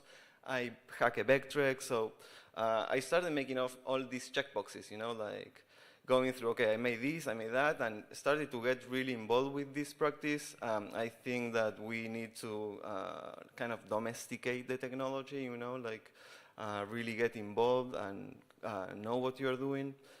So yeah, I started making all these checkboxes, you know, like made my own list of weird oscilloscopes, going through different old magazines, specifying like different models with different phosphors, the range, like the bandwidth, if they are dual beam or not. I have some help here from Javier too. We started making this together. This is longer, so. Yeah, and I started to get in some of these scopes. This is some of the ones I have at the moment. With white beam, start making my own graticles too to change the white beam to different colors. Getting this, the middle one is my favorite right now. It's a dual beam with P7, and it has these red lights that adds like this beautiful texture to it. And well, I ended up making my own modules. I was feeling like a little trapped just with the patches. And if I learned something about Vsynth is that if you have these modules full of features, you can like really quickly make a lot of different graphics. And you know, it's already like attached to Vsynth, and you can say presets and everything. So like, well, we are gonna go through this patch later, but so this is kind of a spoiler. But as you can see, like the modules that are in gray with the green band on top, that's Vsynth. The ones below are the ones specifically for the scopes. And as you can see, I'm just doing a little bit for the scopes. It's just the raster scan and the output. All the rest, in this case, is just Vsynth. And these are other experiments, kind of the root tetra in the left, and on the right, one patch that I was just doodling here, actually. I was just taking pictures of the Vectrex hacked, and, well, videos, actually. And I didn't even save that patch. And I posted in the vector synthesis group, and suddenly I started getting all these likes and comments and shares, and people start talking to me, and I was like, okay, something that we can do today is like actually patch it here all together, so you can see a little bit of my workflow too in all this. But first, let's show a little bit Vsynth, because I don't know if all of you here know it. When you download Max, you can install it for free from the package manager. And to my students in general, I suggest them to go to the launcher, which is this little box here that you can like make a new patch. Actually, let's just make a new patch from here. And you know, like if you don't know anything, you can just alt-click like normal Max MSP and go to the help file. And in the help file, you get a Learn More tab that if you click it, you go to this kind of lesson in which, in this case, goes through frequency and phase modulation, and you have like 3 different presets that goes to some basic differences between frequency and phase modulation, and it's all commented in the right. And then if you click in the other tab, is the pulse width modulation, and it's the same thing. You have presets and explanations of the presets.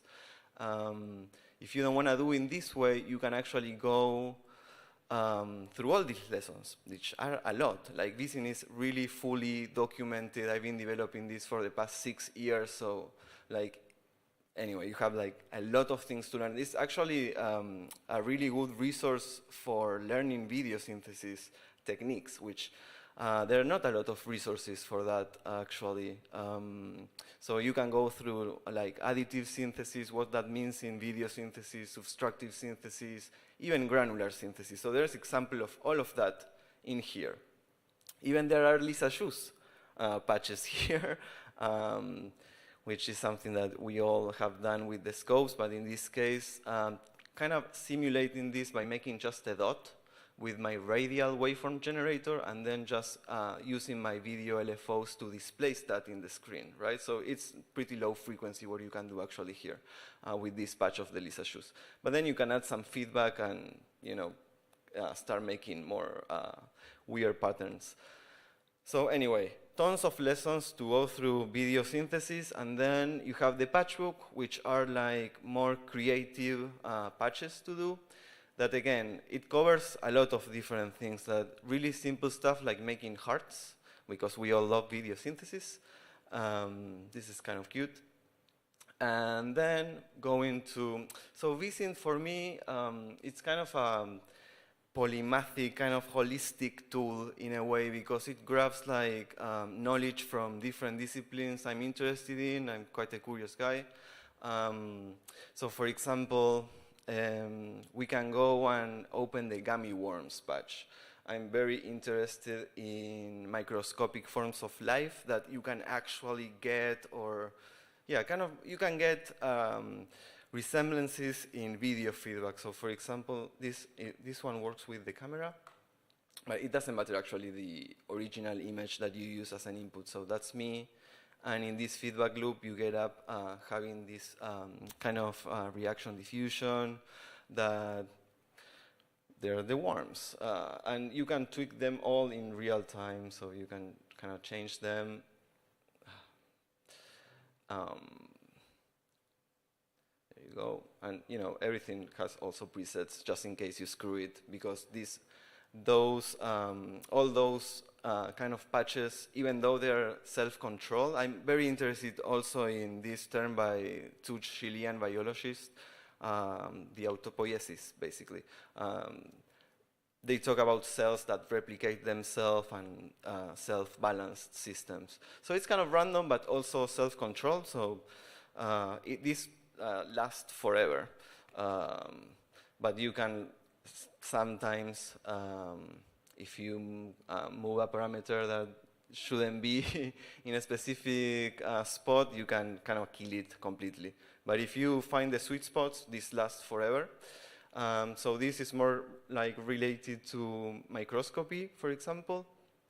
But then I found out this chemical oscillator, right? Which the first iteration of the chemical oscillator is just, I don't remember the components, right? But when you mix these liquids, you get first like yellowish, transparent color, and then suddenly it changed completely to dark blue, and after a certain time it changed again to this light yellow kind of transparent color, and forever it makes that. So I was very interested in that, and make my own version of that, which was basically adding hue rotation in the feedback loop. Sorry, I forgot to say actually that the chemical oscillator then evolved, and Belousov and Sabotinsky, two scientists, added some more chemicals into it and started discovering these spiral patterns. So I made my own version of that. This is not mathematically like accurate, so this is not like a model of that behavior. It is just like a version made with video feedback that resembles that physical chemical process. And here it is. And this actually evolved afterwards to a generator. So if you go to my menu tab of the generators, you will get the chemical oscillator, which is like a short of all dispatch. And you just connect it to the output. I'm going to put it in black and white. And then you just like trigger the reaction. And yeah, it starts to make this pattern. And then you can use it as your generator, and then you can colorize this already. And so Vsynth is this set of modules mixing a lot of different things that together make this lab for me. And I started making stuff for the scopes now to add another layer of complexity, I guess, and also to reach people that are also into the video synthesis community, but using the oscilloscope or the vector displays or the lasers as their output. I'm gonna go to that right now. Okay, so I'm gonna start a patch from scratch, and like really from scratch. So I'm gonna put first the Vsynth menu. And I'm going to also add the vector menu. And of course, you need first, like this actually works with Vsynth. And even though, like as you are going to see, you can plug audio too. It's not that just work with Vsynth. You need the Vsynth render. So that's like the catch. You need to download Vsynth in order to use it, even though if you're not going to use the Vsynth modules. I'm just going to add here, let's see, the 3-channel output from the vector set of modules, which is going to be connected to the XY display. So if we can turn the picture-in-picture, that would be great. Great. So we have now the dot, and I can control the brightness directly from here. Oh, this one is okay. I can also like turn it off completely also.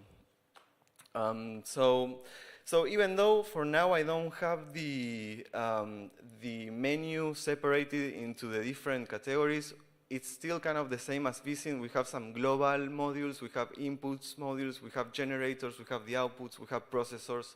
I just haven't separated into modules because I literally put together all these modules during this summer, actually, even though I've been working with this stuff for longer, like putting together everything was my summer project.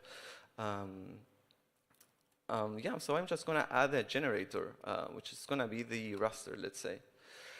So one thing that I was struggling before making this was the amount of patch cords I needed to use in order to make all this stuff. You have X, you have Y, you might have set, you have brightness, and you have, in my case at least, you have horizontal and vertical sync. So that's a lot. So I'm using here a new feature from Max that I found very useful for this, which is the MC feature, which means multi-channel, basically. And so each patch core can share or carry up to 64 channels. So that's very convenient. So in this case, my output from the raster is, one of the outputs is carrying XY. So if you just plug XY, like the output from the raster to the 3-channel output, and if I turn on the brightness, we already have the raster there. So okay, so there is something. Oh, we also have a preview here of this, which it's quite reliable, even though it's not like really HD. You know, like it doesn't have a full resolution, but it's reliable. So I don't like the flyback, right? Like the line we have in the right. So the second module I built is the edge fade, which is a weird name for this, but I'm kind of using syntax from video. So an edge fade in general, when you are doing projection mapping with two projectors, when they overlap, you do the edge blend or the edge fade. So the two projectors looks like one, but basically what you're doing is just fading to black the edges. So basically this needs the sync. So as you can see this, I don't know if you can see it correctly. Yeah, well, it receives the brightness and the sync. So if I grab the sync from the raster and I connect the output of the edge fade to the input of the brightness, I can get rid of the flyback very quickly and just basically do the same to all the edges of the raster. Okay, and this is only working because the edge fade in the inside has a pre-patch steady signal, like in like super bright. So that's why it's working. Then things from the brightness that are like, from the raster that are very common is like the amount of lines you can choose. There is one difference in general that I found that all the rasters you cannot do floating numbers, so you cannot do like a smooth transition between the lines. It's like steps. So in this case, I fixed that, and you can like add very smoothly the amount of lines, and then you have, and it doesn't like beat, so it doesn't start scrolling when you are using floating numbers. You have another control, which is the speed, so you can just have this linear animation separately of the amount of lines. And then, of course, the refresh rate and some here controls from the brightness. So let's actually do something with this. I'm going to add here from Vsynth the polarizer waveform generator, which is a wave shaper and a shape shaper. So I'm going to also add a preview here so you can see it. So it makes the lines, and you can wave shape between the different waveforms, but also you can change the stripes for some radial shapes.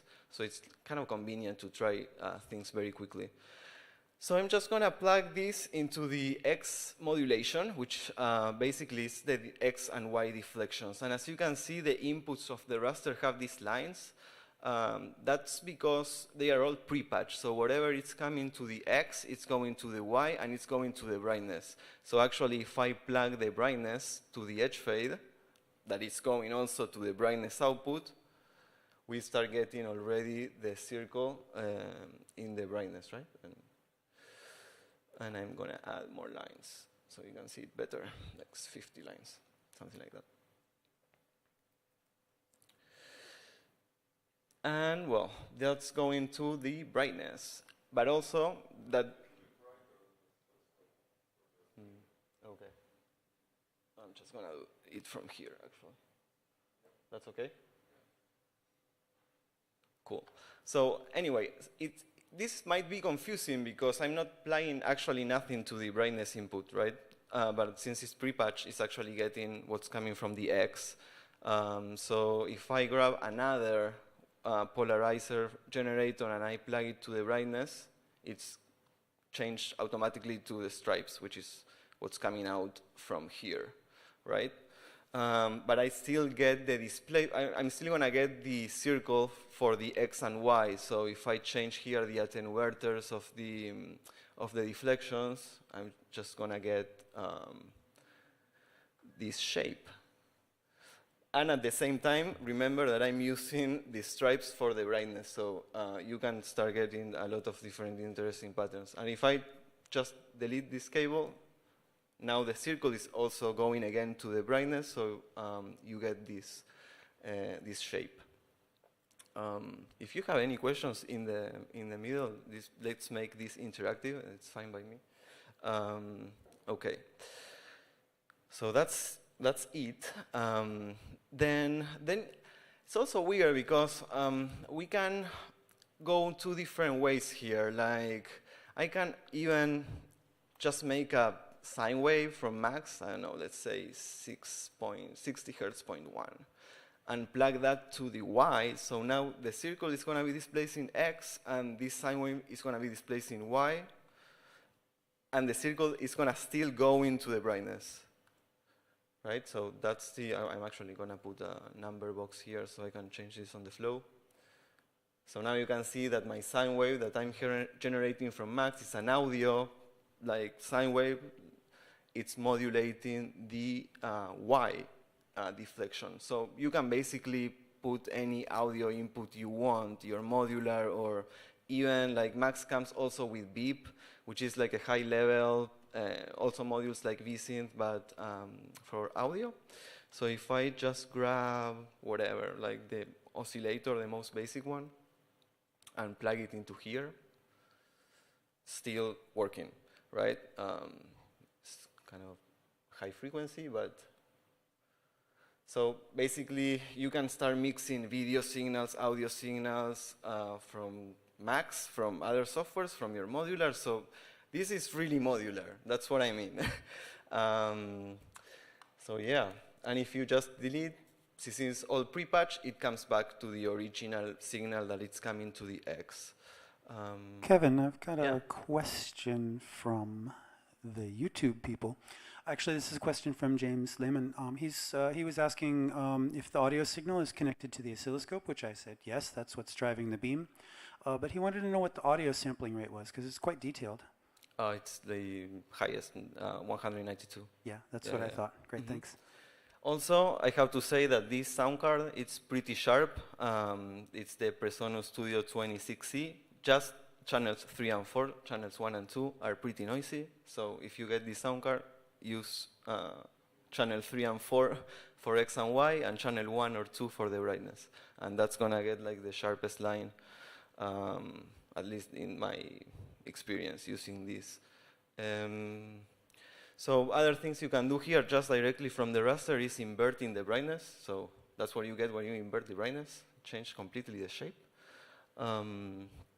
Yeah, and then it's like you can add audio effects, because what's coming in, this is the complex part, and that's why like Vsynth, it's easy because it's all textures basically, it's all like video, but these modules can get video, audio, but speeds audio, and what the audio that it speed, it's multi-channel in XY, it's a mono signal in the brightness, and it's a multi-channel signal in the sync. So you really need to know what you're doing, or understand like how all this is like connected, because it started to get quite complex.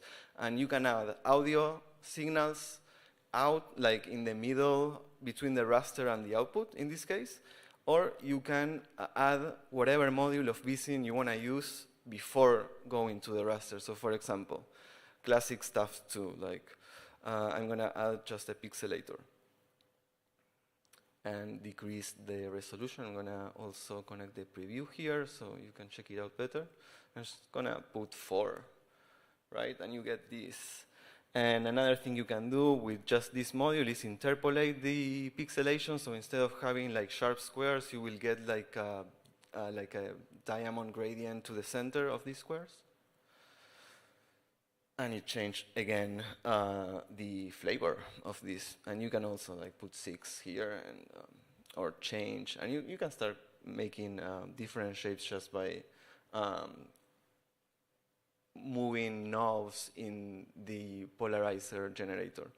I'm going to jump in with one more question, Yeah. which is right now we've got a kind of a pseudo 3D effect, the pseudo extrusion 3D effect, because you're applying the displacement from your waveform generator to both the X and the Y. So you've got this kind of diagonal displacement that makes it look like it's popping out, but it's popping out up towards the corner.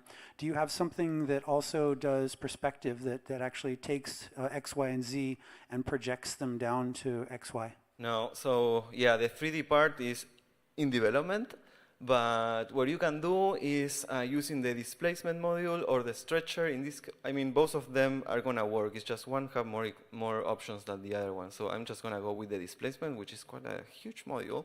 Hopefully, and this is exactly the same module as the displacement 2 from Vsynth, only that this one it's more compact. So you have in the first row, you have the initial points, and in the second row, you have all the modulators. And in the Vsynth module, it's just like a click to change it's just smaller. So I'm gonna plug this here. I'm going to delete this, put it in 0. And then I'm gonna grab the brightness and send it directly to the scale, which is doing basically amplitude modulation. And if I change here the 0, it comes towards me now, but still flat, because if I put, this is like the 3D in development. So, so if I put the 3D rotation, that is the only 3D module I have for now, you can plug it here.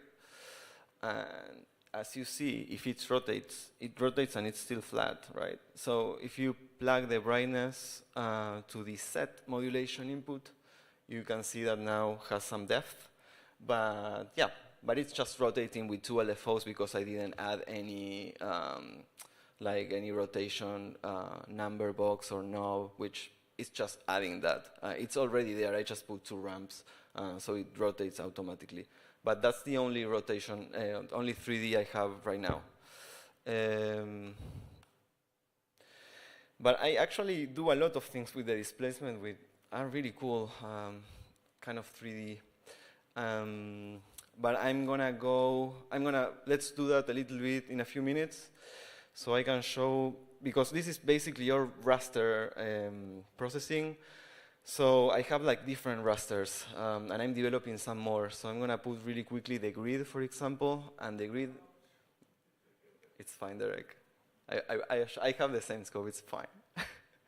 So yeah, the same things apply to the grid, right? As you can see, it's the same as the raster. It's just making the grid. So if I plug here, nothing happens because nothing is going to any of the inputs. So I'm just going to put, for example, this here, and as you can see, it's kind of another kind of raster based on a grid. And same. You have the deflections, you have the inversion in the brightness, you have speed for the horizontal lines and speed for the vertical lines, the amount of lines, the direction, right? And I have another one right now, which is the polygon raster, which basically, if you put just one cycle and change the phase, you will get, well, in this case, it's a square because I have 4 vertices, right? But if you put 3, you have the triangle, and you can rotate it and all that stuff. But the cool thing is that you can add repetitions. So this can also work like kind of a raster, right? Just gonna plug this here, and again, I can start like modulating this. So, and I have also some other parameters here, like some kind of asymmetry, the Y again, and I can plug to the Y another shape, and it's gonna make a different kind of distortion for that deflection. And yeah, that's basically that for now, the generators. I have some more in development. And then it's basically some effects, right? Like a fisheye. Let's actually use the grid for this.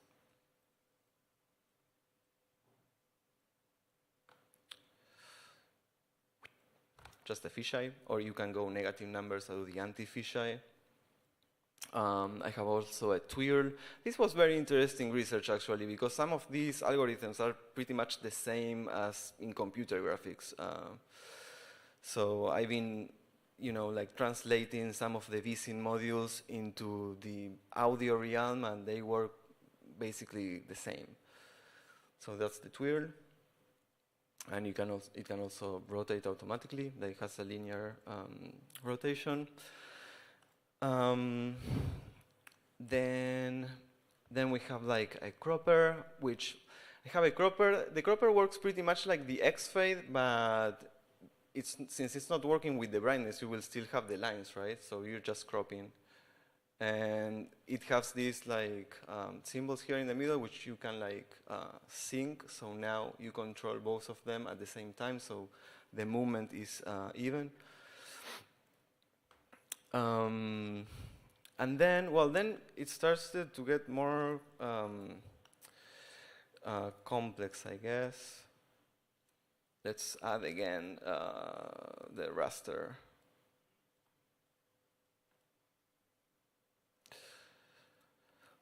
And make a figure, because one thing I didn't mention is that you can, this is well known, right? Like if you crossfade, you are actually morphing, and to make an actual crossfade, you need the brightness.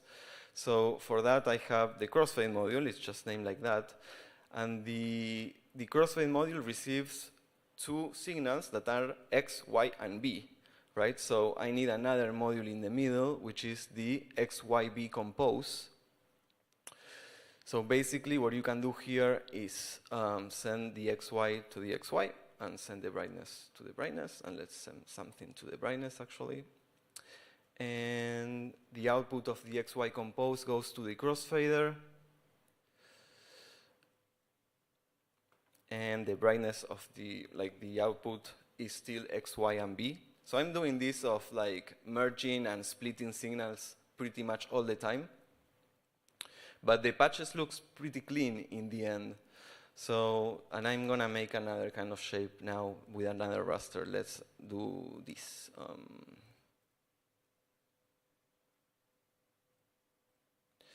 And put one of my previews of audio. This is also another module. You can have like previews in the patch that can also go full screen, or like a floating window. So you can have several windows. The one that we are watching here is the one from the output. You are watching it, right? Okay. So in this one, let's just like make a little shape.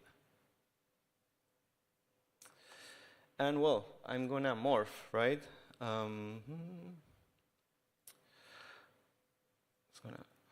So in morph mode, you basically morph between the two shapes. And let's stop it here. And is this simply crossfading brightness, or is this doing some multiplexing? This is just the morph, but then in the menu you have the mix. The mix would be the multiplexing. So now, as you can see, it started at least in the scope, it started flickering a little bit, and then I will have to increase the brightness. And as you can see now, it's like they are both there in the screen, right? Can you change to morph now to see just what that does? Yeah. Okay. So it's, Okay, this is real morph. Great. that's the morph, and then this is the mix. And to see both of the shapes at the same time, you just put 0.5 in the slider, and you have them there. But the thing is that you compose. I'm interested more in the light sculptures rather than in the what you hear is what you see, you know. So basically, the idea is that you compose your figures first. Everything goes to the X, Y, B compose, and then you start like mixing. So for example, one of the modules I'm making is like a sequencer. So it will receive X, Y, B, all the channels, and you can switch between already made shapes that are based on X, Y, and brightness all together. What exactly does XYB Compose do? Is it simply put them all into one cable? Yeah, it's basically, well, I like to make things for dummies. So it's inside of that module, it's basically an MC Pack 3, which is the module that allows you to merge 3 audio signals into one audio signal, but with like a user interface, very silly user interface. But then once you compose, like here are both of the shapes the same size, so why don't we use the transient scale, which basically offsets and scale your signals. So let's put this here. And also another one here. And what did I do wrong? Scale. Oh, I know what I did wrong. It has to be before the XYB compose because the transient scale receives just XY. So yeah, the XY compose, it has to be the like last module before you start crossfading or changing shapes. Just gonna put this here. Increase the brightness again. Okay, so now I can scale one, scale the other one. One goes to the right or to the left. And then, yeah, when you know, like they are doing like the multiplexing thing. Actually, I was inspired by Derek's talk in 2018 with this. And actually, the output module, the way you choose your outputs to the sound card, it's basically your same interface, right? The only difference, I think, is that I have a JSON file that the user can change. So, for example, I don't know, you don't have 3, 4, and 1 for X, Y, and B. You have 1, 2, and 3. So in this JSON file, you can change that. So every time you open the 3-channel output, you have 1, 2, 3, instead of having to change every time that kind of things. So yeah, what else? I'd like to open it up and see very quickly. I've been monitoring, and there haven't been any obvious questions on the YouTube. But does anybody here in Šibenik want to ask something? Anything? Let's hear the sound from it. Oh, I asked for no sound, so it's pretty synced, and so it's kind of hard to to dig this sound, you know. I think that if you want to use it for more musical purposes, you will have to like process it with other thing, and yes, what you are seeing is not actually what you are hearing because you're gonna do other process afterwards.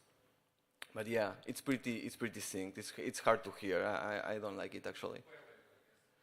Yeah, it's pretty hard. Yeah.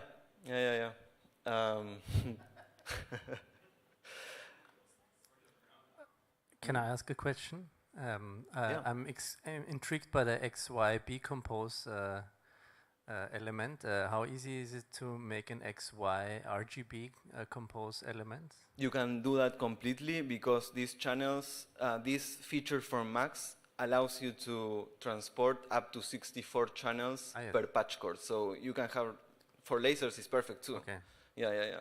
Actually for lasers, what I would do is to have XY and RGB separately. Okay. Like 2 patch cords only.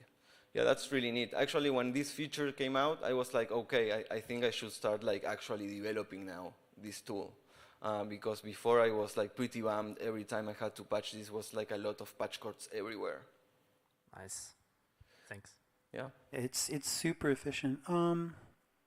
James Lehman has been asking a couple. Well, he said a couple of things in the chat there. He says, for one, he's actually amazed by the connection between video and audio, and he wants to know: is there a low pass filter? Is there a way to kind of reduce the amount of information so that it could be safely plugged into a laser? Well, I mean, that's the cool thing. Since it's in Max, I don't have to develop everything, right? So I'm making only these like really high-level modules specifically for some specific features, and then you can just like grab a Max filter and put it in whatever part of the chain you want. So there's a filter. This doesn't come with a filter. But yeah, you can put a filter, like a B-Quad from Max. This is a classic one. There are several. Or you can grab one from Beep. So there's like, it's plenty of this kind of stuff already done. I don't want to reinvent the wheel here. It's great to be able to leverage all of the other libraries and sets of objects and sets of abstractions, if they call them abstractions, in Max that are out there. And actually, it's very nice that both Max and PD have their own systems to be able to very quickly import these user-contributed libraries into this environment. It really expands the sets of possibilities and lets you start to mix and match things really, really quite nicely. For sure. Yeah. So well. Yeah, we're just at about time. I'm going to stand up and look back and see if there's any hands in the air for a question. Yeah. Cliff again. I'm curious about grid raster generator, because I know about, well, normal rasters, but I'm actually confused about the grid? Yeah. What Take a raster and rotate it 90 degrees every other frame. Yep, that's what that's what I'm doing actually. It's not what James would do, for example. But yeah, I come from, like, my only degree is in electroacoustic music composition, right? So I come from audio. So my approach to all this is like that. So the only way I found to make the grid was just, as Derek said, crossfading with a square wave between the horizontal and vertical raster. And the poly raster, the other one, that's another like lateral thinking way to solve it. I just basically make a line. The line I subdivide it in like steps, and then I rotate all that very fast. And that's how you get the polygons. But again, that's like my approach to all this is not like maybe the most efficient, but it works. I mean, so yeah, and I want it to work. I'm fully in support of the chewing gum and coat hangers school of engineering as well. So. So I was planning to actually, since there was a lot of really good feedback of this specific doodle, to patch it now with all of you. I don't know if we have time for that, but We're kind of at time for this particular presentation, because it would be good to take a short break before we come together to have a discussion. So, all right, I'm gonna make a tutorial then. You should, make a tutorial, because I think you'll get many likes, right? Lots of thumbs ups. Let's put our hands together.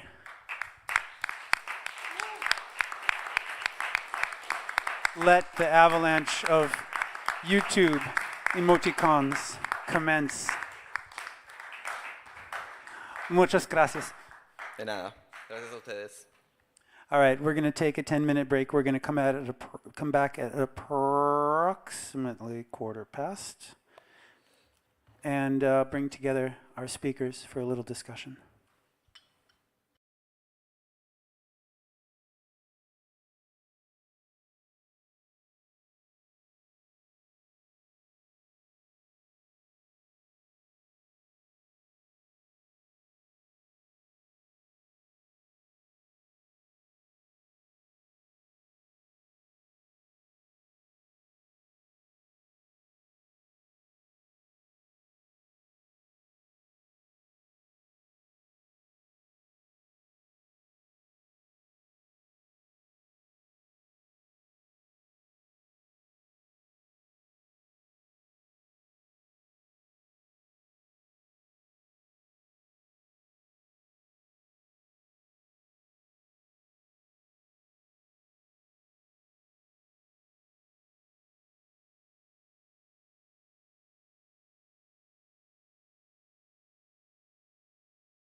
let's do it.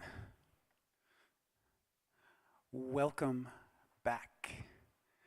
We have concluded 3 presentations of software-based tools for doing different sorts of video and vector synthesis and different sorts of rendering of text and shapes and images for laser projectors, which also actually works very well for oscilloscopes and for vectrexes and all sorts of things. So we've looked at 3 different very concrete approaches to solving problems, which was something that James Paul, you mentioned when you started, that actually one of the projects of software is to solve problems.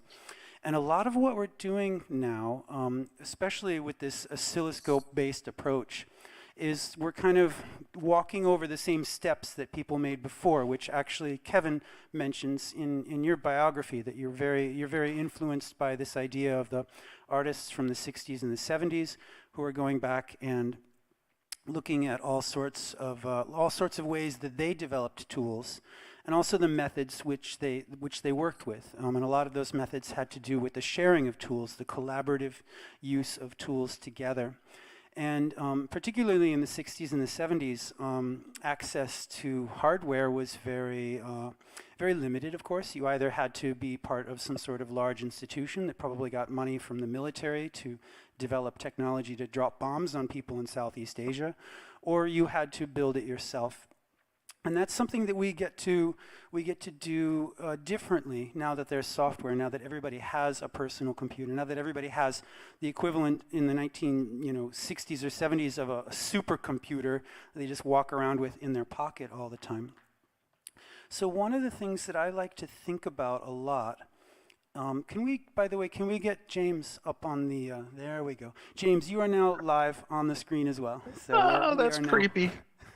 I'm way too big. So we're all there. You've got big head syndrome, like. Oh my goodness. All right, good. We're overpowered. Big brother is watching us. So one of the things that I like to think about a lot in the development of technology in general is what sort of utopias we're addressing. And you talked about this. Each one of you have kind of talked a little bit about the kind of problems that you're trying to solve. And I wanted to step back a little bit and think about what the bigger picture of making artistic software is all about. And maybe to kickstart the discussion, I wanted to bring in a little bit of text that actually I incorporated in my book, my vector synthesis book, that came from some articles that Sherry Hawking put together in her books about the development of video tools. This is from Hank Rudolph, and he's talking about the development of the Experimental Television Center studio, which was in Owego, New York.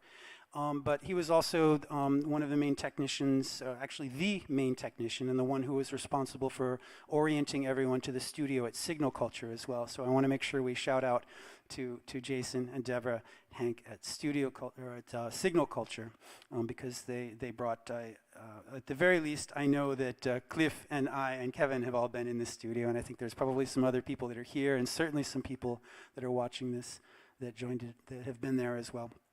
So this is Hank Rudolph talking about the requirements of the technology that he wanted in specific for the Experimental Television Center and the kind of utopias that they address. For Hank Rudolph, he wanted a real-time aspect to the creative process, so something that we can interact with in real time. He wanted an open-ended architecture to the tools, which means that they could serve different sorts of purposes, and also that you could get inside them and change them. That's a really important thing for him. Indeterminacy in respect to the outcome, in the sense that there's not one fixed outcome, and that process becomes a very important part of making art, that the process dictates the outcome. Interactivity with the tools and with the resulting works that the tools produce. So maybe a de-emphasis on the finalized, like a render, like a static render, and something that becomes much more interactive. Sound image synchronization, which is something that we address a lot in different sorts of ways with our oscilloscope graphics.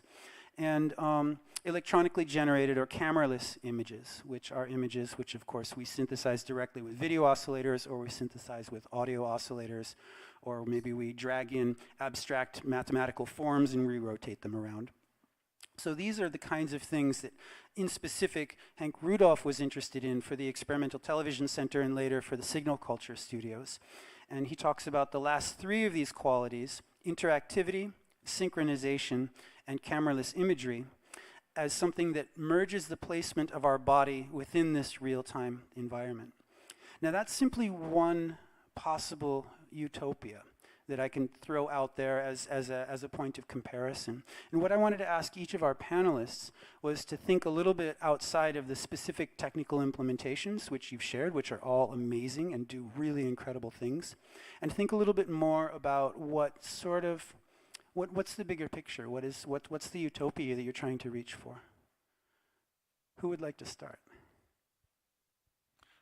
Yeah, for me, I think a big part of it, obviously you need to be able to do certain things that maybe you can't do elsewhere or in a different way that you can do elsewhere, but I think all of that needs to come in a package that's actually easy to use. Like, you need to be able to get your head around it quickly, and so I guess one of the utopias would be, for me, being limiting the cost for entry and also knowledge for entry, being able to pick something up super easily and without any like additional hardware is ideal. Yeah. Could we call that a cognitive cost? I like this idea. Yeah. I like this idea. Okay, great. I'm just gonna go back to the 70s. Actually, yeah, something that we are doing here, actually, all gathered together, sharing all of our different experiences and approaches to this practice, and it's something that is kind of lost. So I would like to go back to that. Great. Something that occurs to me is, as an artist, when I work with a material, it doesn't really matter what the material is, if it's clay, if it's paint, if it's C++ code. I pay very close attention to try to get feedback from the material that I'm working with, if that makes sense. So it's kind of strange, but when Laserboy at its core is a memory object. It's a very complex memory object that holds all of this information in some static form, and then you can manipulate it and do things with it. So it's data, but it's also all of the functionality that works upon that data. And it's kind of hard to explain, but I bet you the other two software developers that are sitting right there completely understand what I'm going to say here. Software, it actually tells me where it wants to go and what it wants to be, because I'm paying very close attention to what it does. And oftentimes I'm really surprised. Like, if I say, okay, I want to add some new feature, and I'll start working with it, and I'll realize, well, it's already there. All I have to do is just bring these things together in a way that I didn't think about it before, but it's already there. And I noticed that the modular approach that you were demonstrating on, all those modules, or each one of those things is very intelligent. It does what it does in a very precise way, and you have probably been able to combine them in ways that you weren't exactly sure of what the outcome was going to be, but you got something and it made sense once you saw it. Is that you get what I'm saying? Yeah, we get you. There's some nods on this side of the table, definitely. Yeah. So yeah, when you're working, when I'm working with the software, I'm paying very close attention to its feedback to me, what it's telling me, where it wants to go, what it wants to do, and what it can already do. And I didn't even necessarily, specifically design it to do certain things, but it just does it because it's a complete model of what it does. So it does things that end up surprising me, which is really kind of cool. I really enjoy that aspect of it. But you guys are all in the real time thing and the streaming and all that, and that's really neat, but it's also very foreign to me. My thing is, like, this is static. It's just sitting there until you do something with it. This is like a studio development tool, whatever. It's not live streaming anything. So you guys get the audio, the video connection happening simultaneously. But when I'm working with it, whenever you're in the environment of Laserboy itself, it's purely graphical.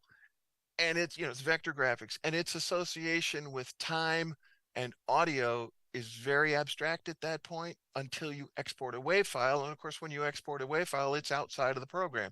So what you guys are doing is very foreign to me, and it's fascinating. One of the things that I like very much about looking at Laserboy, and in particular let's say the level of user support, James, that you provide, is that it's always a very personal experience, and it's a kind of a personal window into your vision about how you would like to see things done, and how you understand how things are done. And it really starts for me to beg the question, where do we draw the line between a tool that's meant to create a certain kind of an output and a composition or an interactive work that's meant to produce a certain kind of output? Who would like to jump on that one? Actually, I have a conversation some time ago with a friend, and I was developing this, and he told me, "And are you gonna do work with that?" And I was like, "This is the work. This is part of like the work that I'm doing to then do other kind of work, but it's part of the process, you know. So I wouldn't like separate it."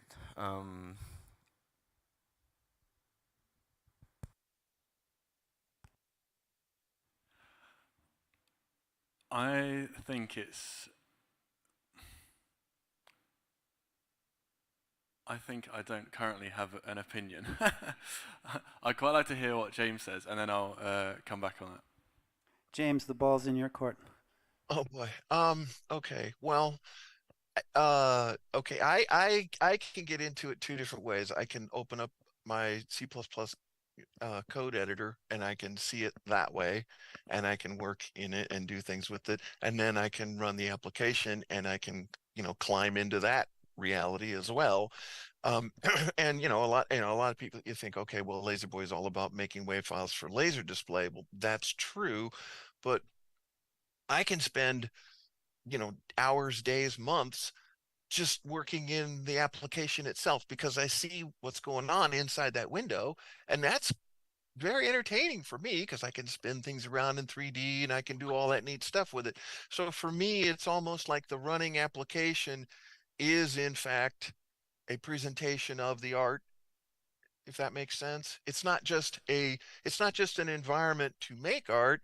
It's actually showing you the art, and you put your hands on the keyboard and you are manipulating it in real time, in that sense of real time, if that makes sense. Yeah, that's very much what I was getting at, and also that by opening up Laserboy as an example, you're kind of diving into your particular subjective view on how these things are done, which is quite different perhaps than mine or James or Kevin's. Do you have a reply now?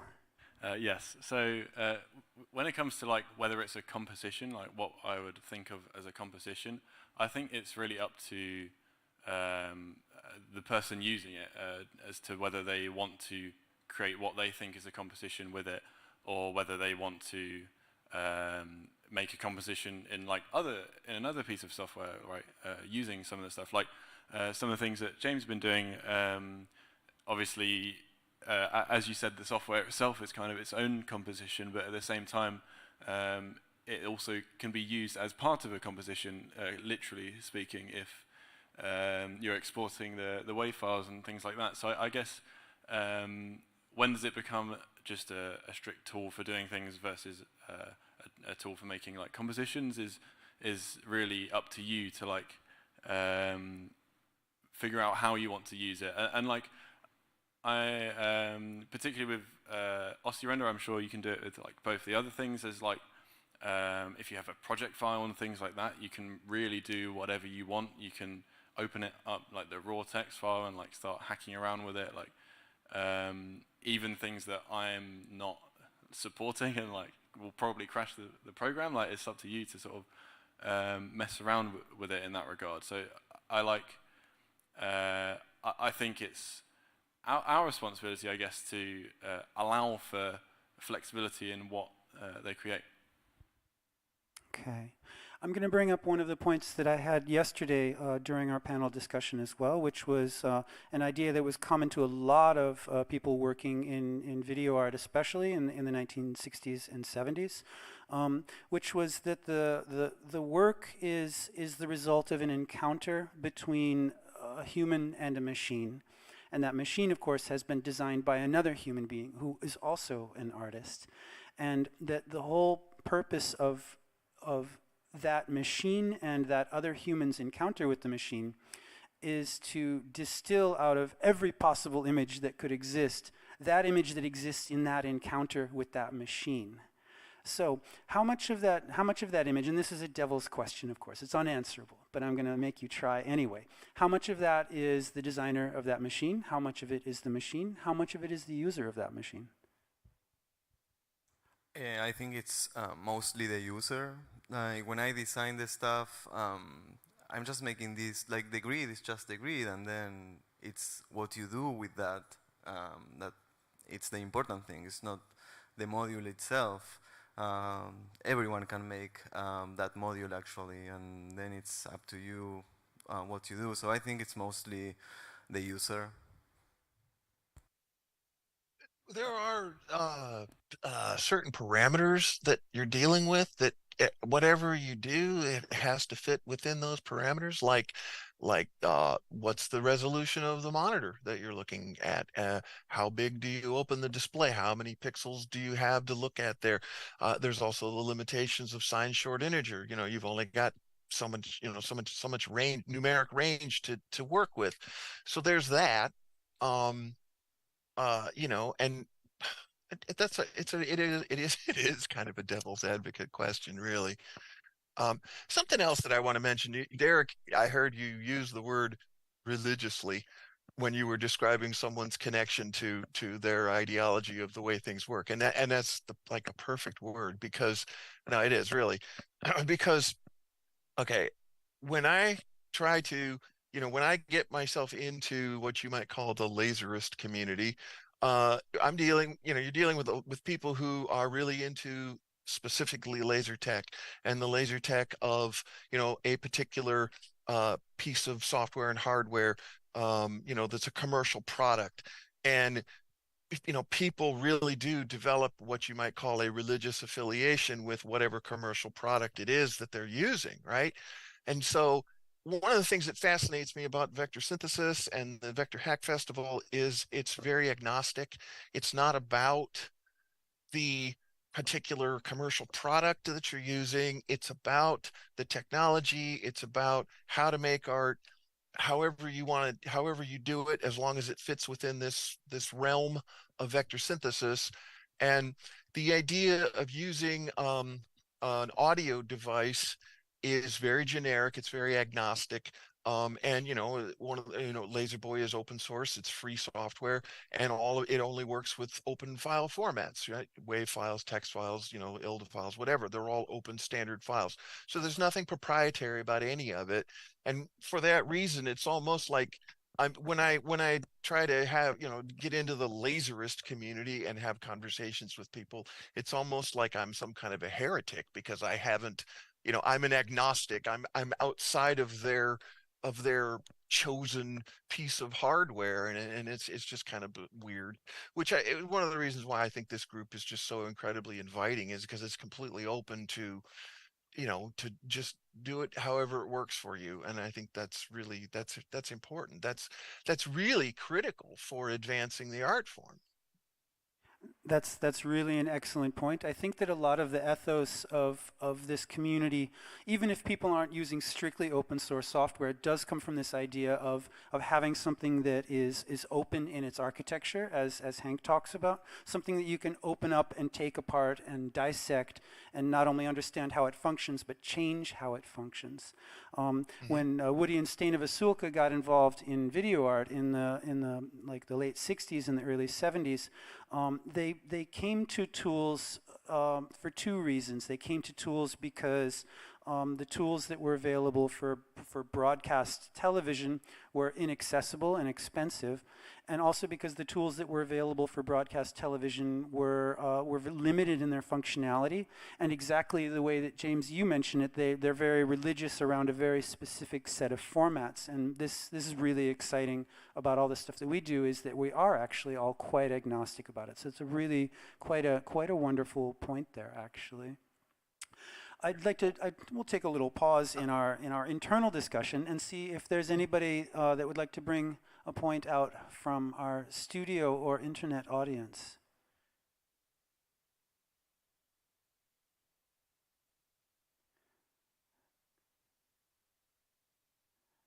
If I were in Finland, I would say that I would hear the birch trees whistling in the wind outside, but now I hear the bits filtering through the internet a little bit. Good. Maybe we can come back to this idea of utopias a little bit. One of the things that I've always felt is that the problems we're trying to solve with technology aren't actually new problems. They're probably the same problems that we're always trying to solve. And a little bit, why do we need to make a new thing to solve the same old problems? Yeah, I really like that question, actually. A lot of people, I guess, like naturally, I mean, even the name sounds similar, would draw parallels to like Ossi Studio, right? Obviously, it was created beforehand and all the rest of it, and it's like absolutely great software. So why is there another piece of software that like does something similar? For me personally, although it is like very much a different instrument, as it's like gotten a lot more like developed and all the rest of it.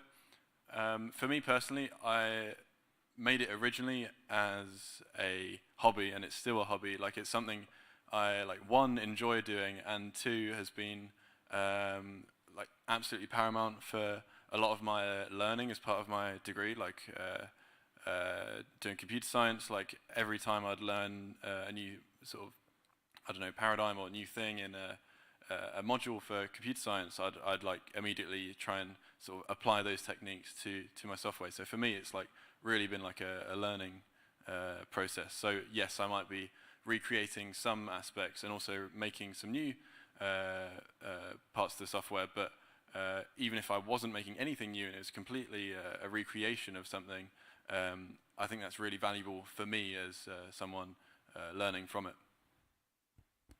Great.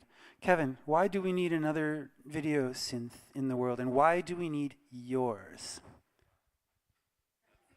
Dun. It's affordable. Run on that, please. Tell me about it. Yeah, well, yeah, basically, one of the reasons I would say that I started developing it is because I couldn't afford this brand video synthesizers. And then in the past, there were just built a few. So they are not available. There are some in some specific universities around the world. That's all. So I would say that's one reason. And then going back to the question you asked before, I think that, for example, if Max would have never released these multi-channel patch cords, I wouldn't have done this set of modules. So if technology keeps moving forward, there are new possibilities to reinvent some past inventions. So I would say keep room for a lot of things to be done. James. Well, okay, why do we need another whatever? I think it's point of view and perspective. I mean, I've been working with computer graphics for pretty much most of my life. I mean, for like more than 40 years. So there are concepts of computer graphics that to me are like common sense. I mean, I can, read this article and it's got information in it and it just goes right into my brain. I'm like, yep, totally get that. And then there's other things that I look at and I'm just like, I'm not getting it. I don't get it. So it's perspective. It comes down to, there's, if you like, you're trying to learn something like calculus or whatever, if you go to 3 different classes taught by 3 different teachers and they present it to you in 3 different ways, you might get one of them and the other 2 are completely you just don't get it. So I think it comes down to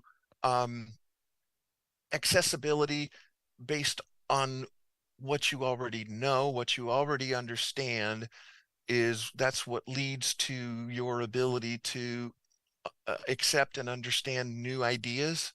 So if it's presented to you this way, you might get it, or if it's presented that way, you might get it a little better. So I think that's what it's about. That's why you need more than one thing to do the same, task. I think that's I it. completely agree with Excellent, that. Yeah. excellent, excellent. Yeah, just adding to that quickly. We've been talking a lot, me and Kevin, about like you mentioned it earlier, like how to draw a grid, right? And it's really interesting speaking to different people, like coming from different backgrounds, with like different past experiences, about the different ways that they would go about doing, like, yeah, how to draw a grid, or how to, I don't know, how to draw a square or a cube, like all of these different experiences. We are doing the same thing, like the end product might look exactly the same, but like it's really interesting. We're all like innovating in ourselves, and we might be doing the same thing that like generations before have done, but it might all be like unique and new in our own way. James in the States mentioned a really key word for me, which was accessibility. The difference, the biggest difference between a hardware project and a software project is the reach that a software project will have. It doesn't require such specific material conditions for somebody to get a hold of Vsynth or Laserboy or Oscirender than it does to get an LZX video synthesizer in their house, or to build one on their own, right? This is what it expands the amount of users exponentially that it's code that you can get a hold of. Whether that code is paid for or not even doesn't seem to make a huge difference. In each of your approaches, there's a certain didactic quality and there's a certain educational quality, and each one of you solve this question in a different way. And I'd like to tunnel into that for a second. In your experiences with your user group, what comes to you from it? What do you gain from it? What are you learning through the experience of passing on the software and also of teaching this software? Because each one of you teaches it also in different ways. Oh, wow. So That's a good question. I'm going to talk about some technical stuff. That when I first started teaching Vsynth, all my students were coming to this with these computers shared by the government, and it was working really bad.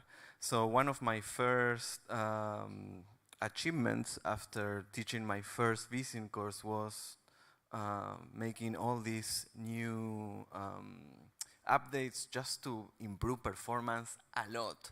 And then that was a big change actually. And with this vector synthesis library happens the same. I'm doing all these changes from GPU to CPU. So every time I plug a new video source, there's a bottleneck there. So I made in all these tricks here and there to improve performance, and so everyone can use it. So that's one of my first real feedbacks I had.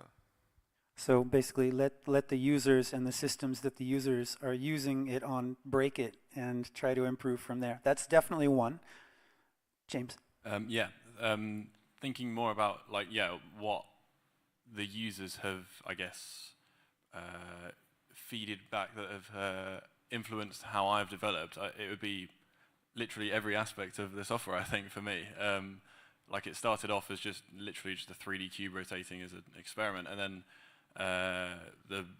the more users I've got coming in, the more I've changed it to tailor it for them, right?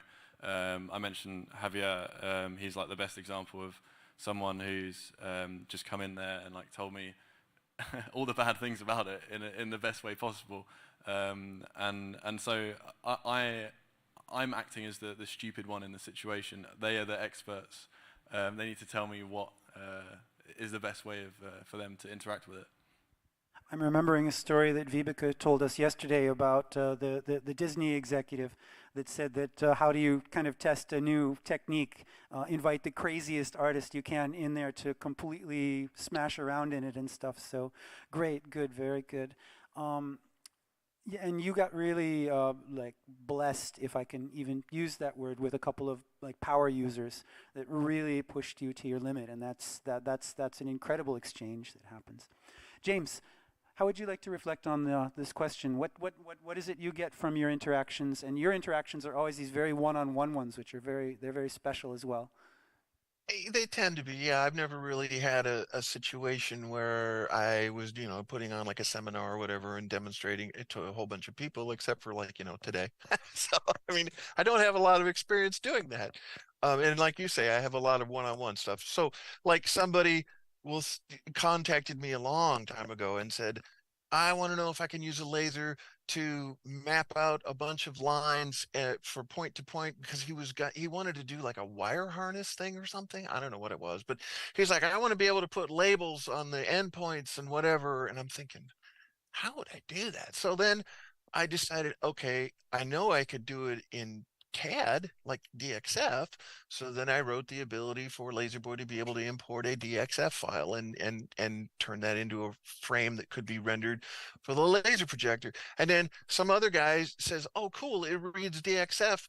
I've got this I don't know if it was 3D Studio Max or what it was, I'm not sure. But anyway, he was creating animations and exporting to DXF files, but of course a DXF file is only one single frame, so he could export a directory full of numbered DXF files. And I'm like, wow, that's cool. So then I wrote the ability for Laserboy to open a directory and open all of the DXF files in the directory in order.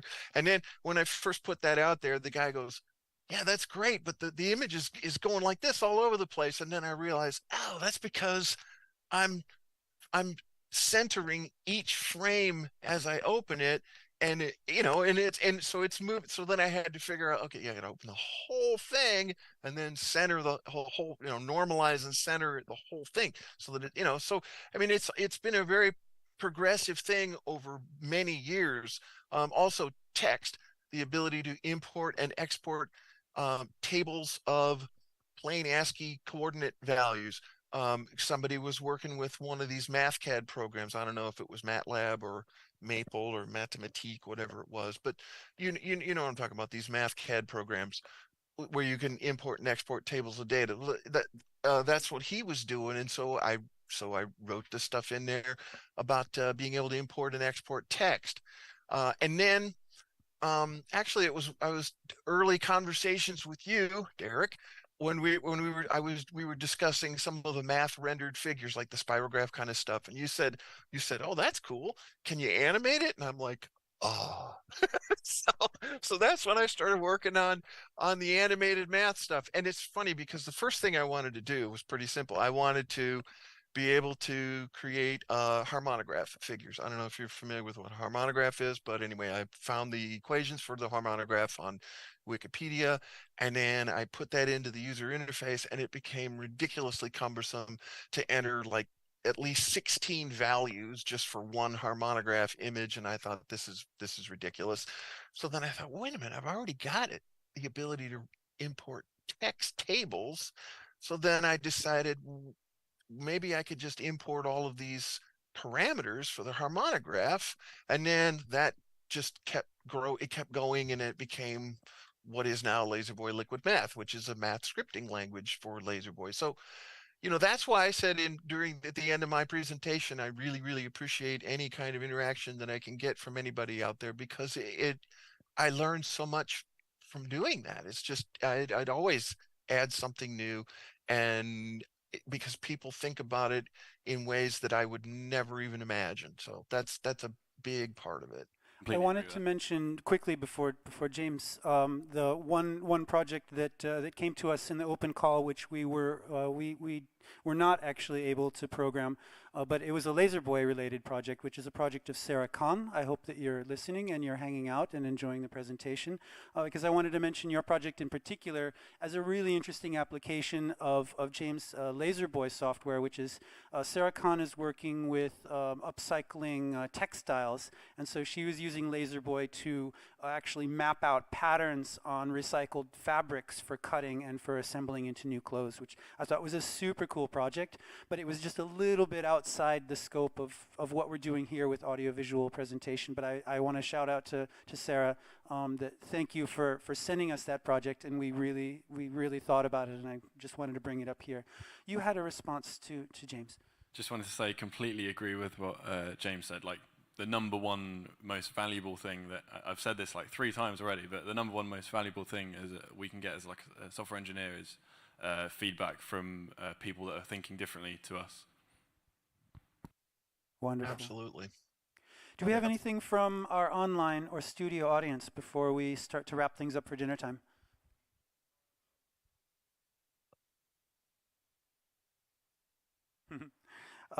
Yes, we all thought it was rad, says Chris King of Video Circuits. So thanks, Chris. Thanks, everybody that's been watching online. Thank you, panelists. You've all been super, and you've given us each a really different perspective on how to solve some very interesting issues and deliver some really incredible things in the audiovisual world. Thank you, audience here in Šibenik. Thank you, technicians here in Šibenik. We did not thank you yesterday, but I am thanking you directly now. Give the technicians a round of applause, please. Thank you for Oh hosting wait, this event. I think I said we were buying you beers. I think I might have mentioned that yesterday. No, thanks everybody. We're gonna take some time out for dinner. For the online audience, there will be a streaming program of submissions to our open call that is at 9 o'clock Central European time. Is that correct, Cliff? And for us here in Šibenik, in about 1 hour, we will have live performances and a few screenings. For our online audience, please keep in mind that the live performances that take place here in Šibenik and also took place in Zagreb have been recorded, and they will be archived on the YouTube channel at a somewhat later date once we get all the recordings all synchronized. So there's going to be more material that gets uploaded to the YouTube channel later. Also, the live streams will be archived there, so you can go back and zoom in on people's screenshots and all sorts of things like that. So thanks a lot. I'm seeing the avalanche of emojis in the YouTube there. Thanks everybody again, and for the online audience, catch you tomorrow. For the people here, see you at the dinner table. Thanks a lot.